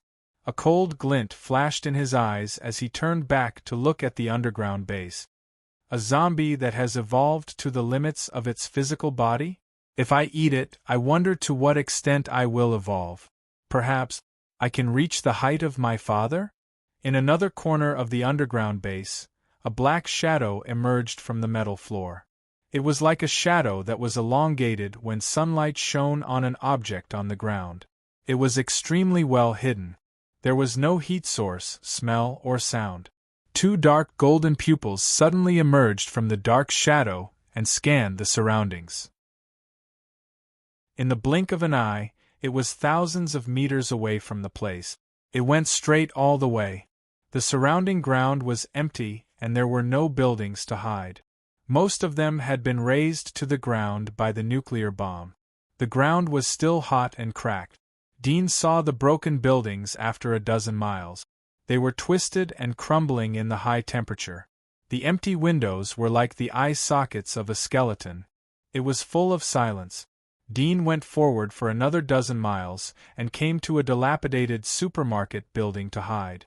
Dean checked the surroundings and confirmed that there was no one. He took out his watch and was surprised to see that Lin Chongqing didn't call him. Did it mean that Candle Dragon Lord and the others didn't counterattack? In his opinion, after Master Candle Dragon and the others escaped from the underground base, they would definitely return. Moreover, they might even bring the Demon Emperor who was guarding outside and the other kings under the Demon Emperor's command to attack. After all, their purpose in coming to the Federation was to destroy Lin Chongqing. If they retreated because of a mere walking corpse, wouldn't the alliance of the two countries become a joke? Lin Chongqing didn't call me to help. It seems that they don't intend to counterattack for the time being. Dean pondered for a moment. He felt that the calm was only temporary. He could seize the opportunity to absorb the new abilities he learned in the underground base.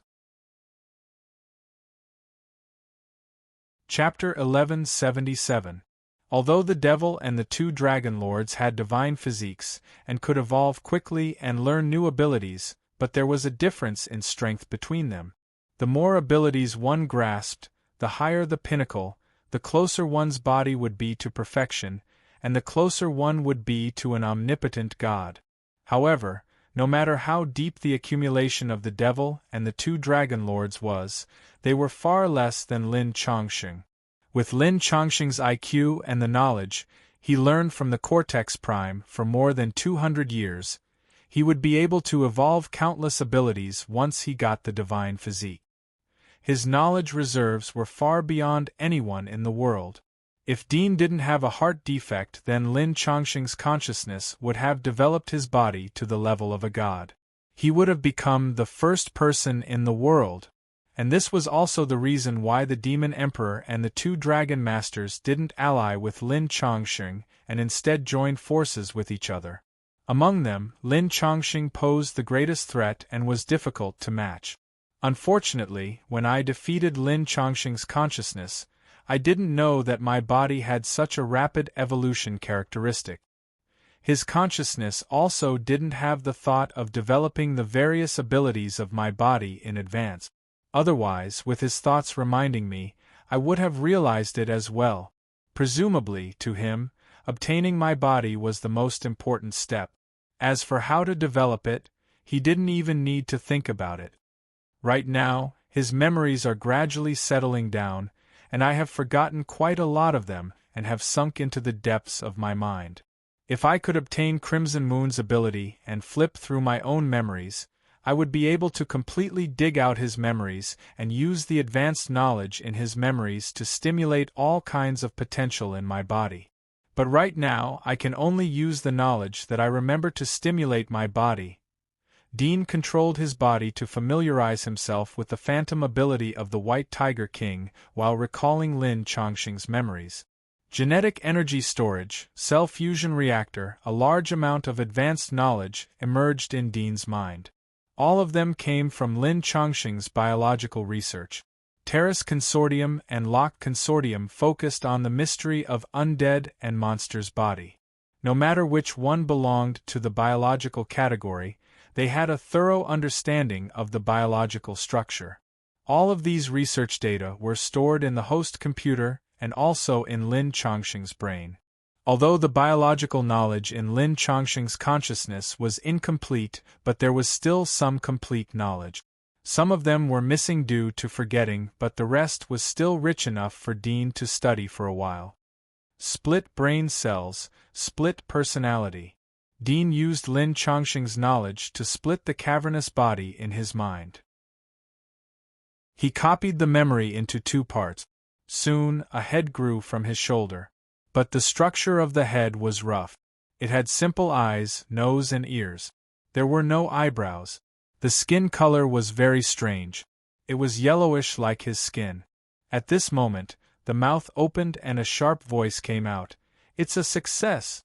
Dean looked at the second brain on his shoulder. "The thinking seems to be connected and the memory can be shared. It seems that two of me are thinking at the same time? If that's the case, my thinking ability can be doubled."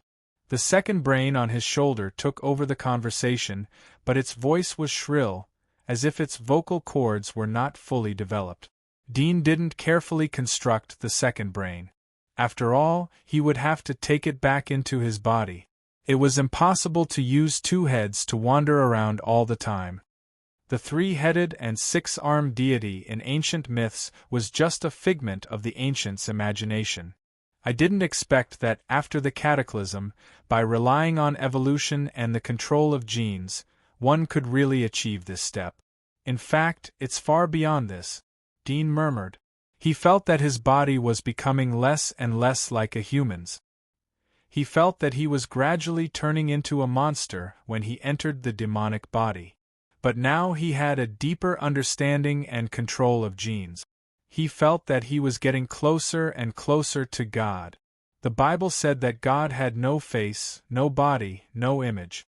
God was the Lord of Almighty. He felt that it was not wrong. He could change his facial bones and body at will. He didn't need to be fixed to a specific image. The definition of body was not as narrow as the human definition. Moreover, he could even change his body. He didn't need oxygen, light and heat. He didn't need to eat.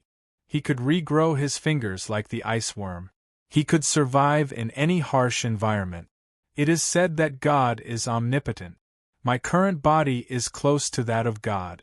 If I become an omnipotent God, I don't know. Can I help her solve the undead virus? Dean thought of Aisha. He felt the urgency of time again. He restrained his thoughts and no longer wasted time imagining. He began to seriously conceive and practice his ability. His second brain controlled part of his body to practice the phantom ability of the White Tiger King. His main brain used Lin Chongqing's knowledge to control another part of his body to practice the new ability. It could be regarded as independent development. I use the Sun Beast ability to absorb heat. This heat is stored in my body, but it can't be used well. I can open a core in my cells to store heat. This heat can be converted into my physical strength and kinetic energy. It can also be gathered together and compressed into light energy. Dean thought while controlling his body to convert slowly. He completely analyzed the red crystal structure on the forehead of the Sun Beast ability. He used this structure to cover his whole body. He slowly constructed a blood-red crystal armor on the surface of his body. It was as smooth as scales. Then he released the heat stored in his body through the crystal. Puff, puff. All the blood-red crystal scales on his body shot out beams of light. Because it was his first attempt, he injected less heat. The light emitted was extremely weak. It was as thin as a needle. It flashed and almost didn't cause any substantial damage. If I can compress the heat to an extreme point, I can emit high-intensity rays. Yes, I can use the refraction method to enhance the power. Previously, only the crystal on my forehead couldn't refract, but this time it's different. Dean's eyes became brighter and brighter. Every time he thought of an idea and succeeded, it meant that his strength would take a big step forward. Soon, He constructed a complex three-dimensional prism inside the red crystal so that the heat rays could be refracted inside the crystal. The limit of this process was 9 times, and the power was increased more than 10 times. After the internal refraction of the crystal was released, Dean let the surface of the crystal grow a concave crystal. The released rays hit the concave crystal and were refracted again. Bang! A stone at his feet was penetrated. Dean looked at the finger-thick hole that was penetrated. There was some shock in his eyes. The heat he used was not high, and there was no difference from the previous one, but the result was very different. Previously, when the same heat was shot on the stone, it was like a light breeze, and there was no trace left. But this time, it directly penetrated the finger-thick hole, and it was just a reconstruction of the crystal. Chapter 1178. When I accidentally saw the hot news, I was stunned. I thought it was fake until I searched Baidu on Baidu and found out it was real. My feelings are indescribable. Jin Yong can be said to be my favorite author. The other is Gu Long. Only these two can make me love and admire them. When I was a teenager, I did not understand them. But when I started to like web novels, I read their books when there was a shortage of books, and I slowly understood them. After that, I started to love them. From love, to admiration, to respect, and finally, to amazement. It is like an extinct work of art, unsurpassable, and still existing in this world. It is so beautiful. Now, many people know about Jin Yong and Gu Long through television dramas. But only after reading their original works and tasting the flavor of their works, do you know how powerful and great they are. It is not just a wuxia novel. On the internet, many people analyze how good Jin Yong's books are, how clever the plots are, and how lively the characters are. But these are not the most important, because only those who have written novels will know the greatness and importance of Jin Yong and Gu Long. Without them, it is hard to imagine what television dramas people in the 90s will watch. Without them, those famous Hong Kong superstars will not be able to debut. Without their books, today's web novels will be greatly reduced. This influence is unparalleled. It is not just because they are ancient and unparalleled, but because they are classics and unparalleled. In the past, there were only a handful of such monumental authors. For them to appear in the future, it will be extremely difficult. Many people might not understand and feel that it is exaggerated. But with a few examples, everyone will understand. After Gu Long passed away, Jin Yong closed himself off, and from then on, wuxia declined. To put it simply, Jin Yong and Gu Long stopped writing novels, and the popular wuxia genre disappeared. After reading their books, people will not be able to continue reading wuxia novels. This is like when Xuanhuan was popular, some god wrote all the cool points of Xuanhuan to the extreme, and then he stopped writing. From then on, Xuanhuan declined. No matter who wrote Xuanhuan, no one can continue reading it. Even if there is a little improvement, it is still insignificant. Obviously, this phenomenon is very difficult. Jin Yong's and Gu Long's books were all over the Chinese world. Although there was less entertainment in that era, it was not as little as people thought. Moreover, it was more difficult to disseminate things, but it was still popular among the people. Among the online novels of today, which one could reach such a level. He remembered that he had once written a novel about transmigrating to Jin Yong's novel. The novel did pretty well, but it was banned. And so, the readers kept cursing and criticizing Jin Yong, their mouths full of disdain. All I want to say is, whether it's the writing style, the plot, or the results, let alone a million votes, even if you had 10 times that number, it still wouldn't be comparable. In fact, it would be an insult to even compare. However, diehard fans would always be blinded by a single leaf. Sigh. Think about the past. It was also because he was young and frivolous. Coupled with his natural arrogance and stubbornness, he couldn't do well in many places. He didn't like to suck up to others, and he couldn't even bring himself to call him Brother Zhang, brotherly, or boss. He also rarely admired others. He never chased after stars and pursued perfectionism. If someone or something had a flaw, he would feel that it was not worthy of special appreciation. And most people, in my opinion, have their own shining points and flaws. So, I only thought highly of them or liked them. It's hard to imagine the fanaticism of a die-hard fan. What kind of thoughts would they have if they were obsessed with someone or something and turned their three views upside down? Now, as he grew older, his temper slowly became more restrained. Thinking back to when he was young and saw the resumes of Jin Yong and Gu Long, and when he understood their achievements, he even thought about doing better than them in the future. He thought that if he were to write an online novel and write it to the point of winning a Nobel Prize, not only would it have to be vulgar, but it would also have to reach the depths of the soul. Of course, that was a very naive and ignorant fantasy. It wasn't until later that he understood more and more that he realized how extreme the achievements of the two masters were. Like Tai Chi, one complex and one simple, they completely occupied the space of wuxia. So, when they stopped writing, there was no more decent wuxia.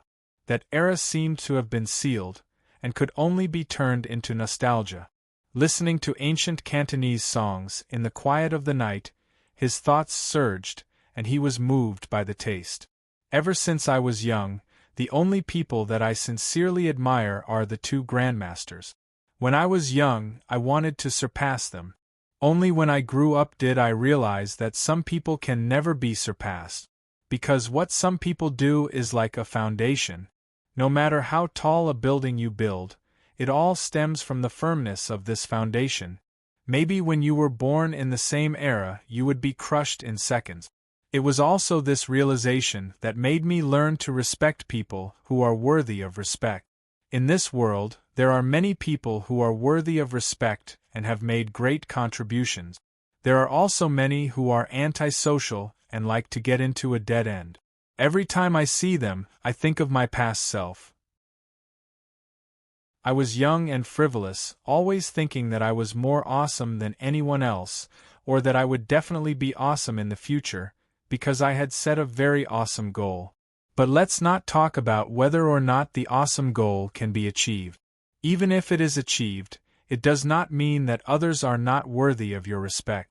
From the time you learn to respect others, maybe it is when you grow up. In the past, teachers often talked about the so-called arrogance and lofty character, but you never really understood it. It was only when you personally experienced it that you truly understood it. So here, I also want to tell those young readers to try to learn to respect those who do things that you can't. Respect doesn't mean that you are inferior to others, but it shows that you are sensible and mature. And when you do things that other youths can't do when you are young, it means that you have surpassed them. Unknowingly, I wrote a lot of words. Suddenly, I thought of the ancient dragon's words when he passed away. Chu Liuxiang was nowhere to be seen in the world, and little Li's flying dagger was the best. And Master Jin Yong's departure was also the best. The two most beloved masters in the world had left just like that. Sigh, what a pity. It felt like two very good teachers had left. Chapter 1179. On the front lines of the Federation Army and the Empire Army were engaged in a bloody battle. Corpses piled up like mountains and blood flowed like rivers. Crimson Moon and the Radiant King were forced to retreat from the Federation city by the many Genesis godmechs and retreated to the rear of the Empire Army to rest. Although Crimson Moon had kidnapped the Federation president, it did not have much of an effect. The Federation's military power had already been divided by the four major financial groups. At this time, people also saw the hidden strength of the four major financial groups. The four major financial groups led their armies to fight the Empire Army. Lin Chongqing mobilized the Genesis godmechs as reinforcements to restrain Crimson Moon and the Radiant King so that they did not dare to show their faces on the battlefield. This was the hinterland of the Federation after all, so there was no need to worry about energy supply. The artillery fire never stopped.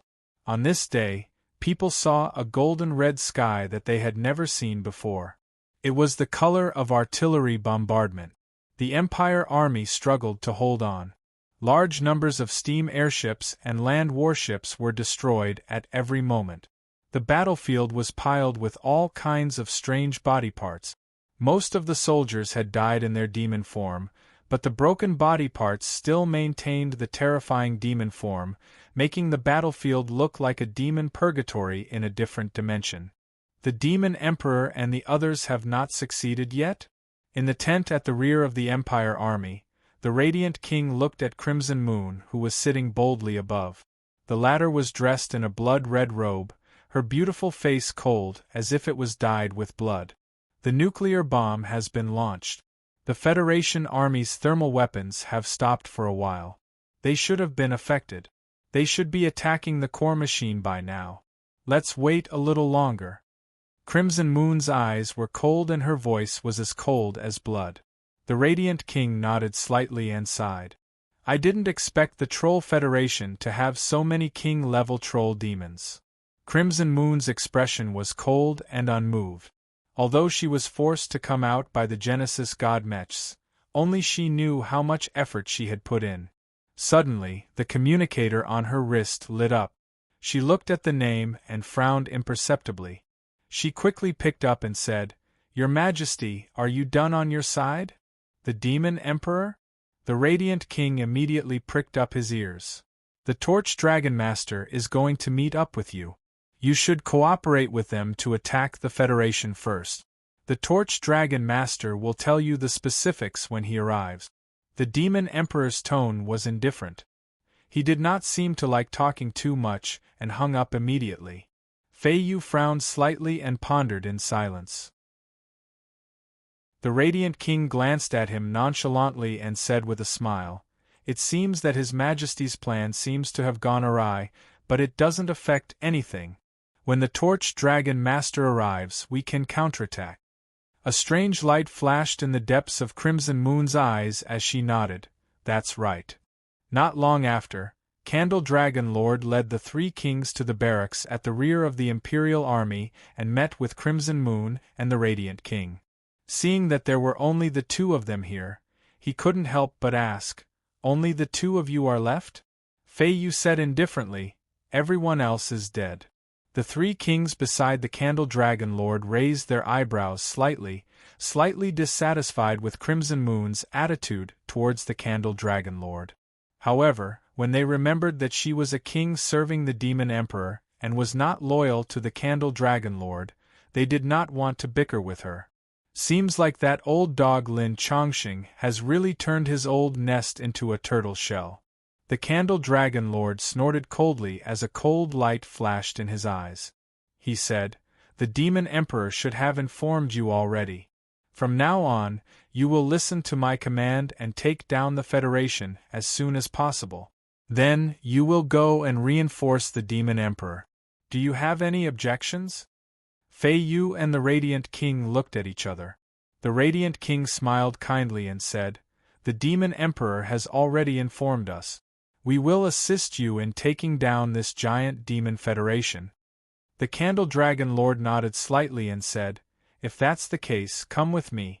To defeat the bandits, we must first capture their leader. Let the army restrain them from the front while we attack the enemy's rear and destroy them in one go." Fei Yu and the Radiant King nodded. They had no objections. In the border city at the rear of the Federation army, the core representatives of the four consortiums formed an alliance army. They were paying close attention to the battlefield and discussing countermeasures. Now, the four consortiums had become the main force of the war. Although they were suppressing the Empire's army, their shortcomings were also exposed. Every important operation would be discussed in a meeting and voted on. There was no unified voice in the meeting room. There would be different voices every time. Although the Terrace Financial Group's Leslity had received Lin Chongqing's authorization, it did not have much effect. Although the citizens of the Federation revered the god of technology, Lin Chongqing's words did not seem to have much value. When it came to personal profits and losses, Lin Chongqing's words did not carry much weight. Although Lin Chongqing tried to use his ability to control all the virtual instruments to deter the three consortiums, it was not very effective. After all, machines could not completely dominate the world. Otherwise, he would not need to care about the wishes of the three consortiums. It was precisely because of the internal discord that the transmission of orders on the battlefield was delayed. As a result, the countless remnants of the Empire's army that had been killed by the peace circle could still struggle at death's door. I suggest activating Blue Weapon and directly bombing the rear of the demon race to cut off their supplies. I think we should activate the Creation God Mecha. With the power of the Creation God Mecha, it is enough to flatten the demon race without losing our soldiers. I think the demon mecha can be sent to the plains in the west. If we launch an assault there, we can deal a heavy blow to the demon race. In the meeting room, everyone was discussing and suggesting different military forces to be sent. The demon mecha of our Lokviai financial group is still in development. It is not stable to use it on the battlefield. Unless it is absolutely necessary, it is best not to use it. I suggest using missiles. How can we have so many missiles? Also, what if the missiles accidentally hurt our own troops? Stop arguing. Let's vote. The secretaries and the soldiers on duty beside the representatives at the round table silently watched these top-notch figures argue. They were a little impatient and wanted to make the decision for them. However, they knew that they were just insignificant people and did not have the right to make the decision. After the voting plan was decided, it was immediately sent to the front line. Just as they were about to vote on the next plan, they suddenly received an urgent report from the front line. The demon race's king has been mobilized. Request to send the Creation God Mecha to participate in the battle. The entire meeting room was alarmed. This time, the decision was made extremely quickly. The same voice sounded aloud. You're tuning in to the Phoenix Knights YouTube channel. Don't forget to subscribe and join us on this journey to catch the most captivating stories.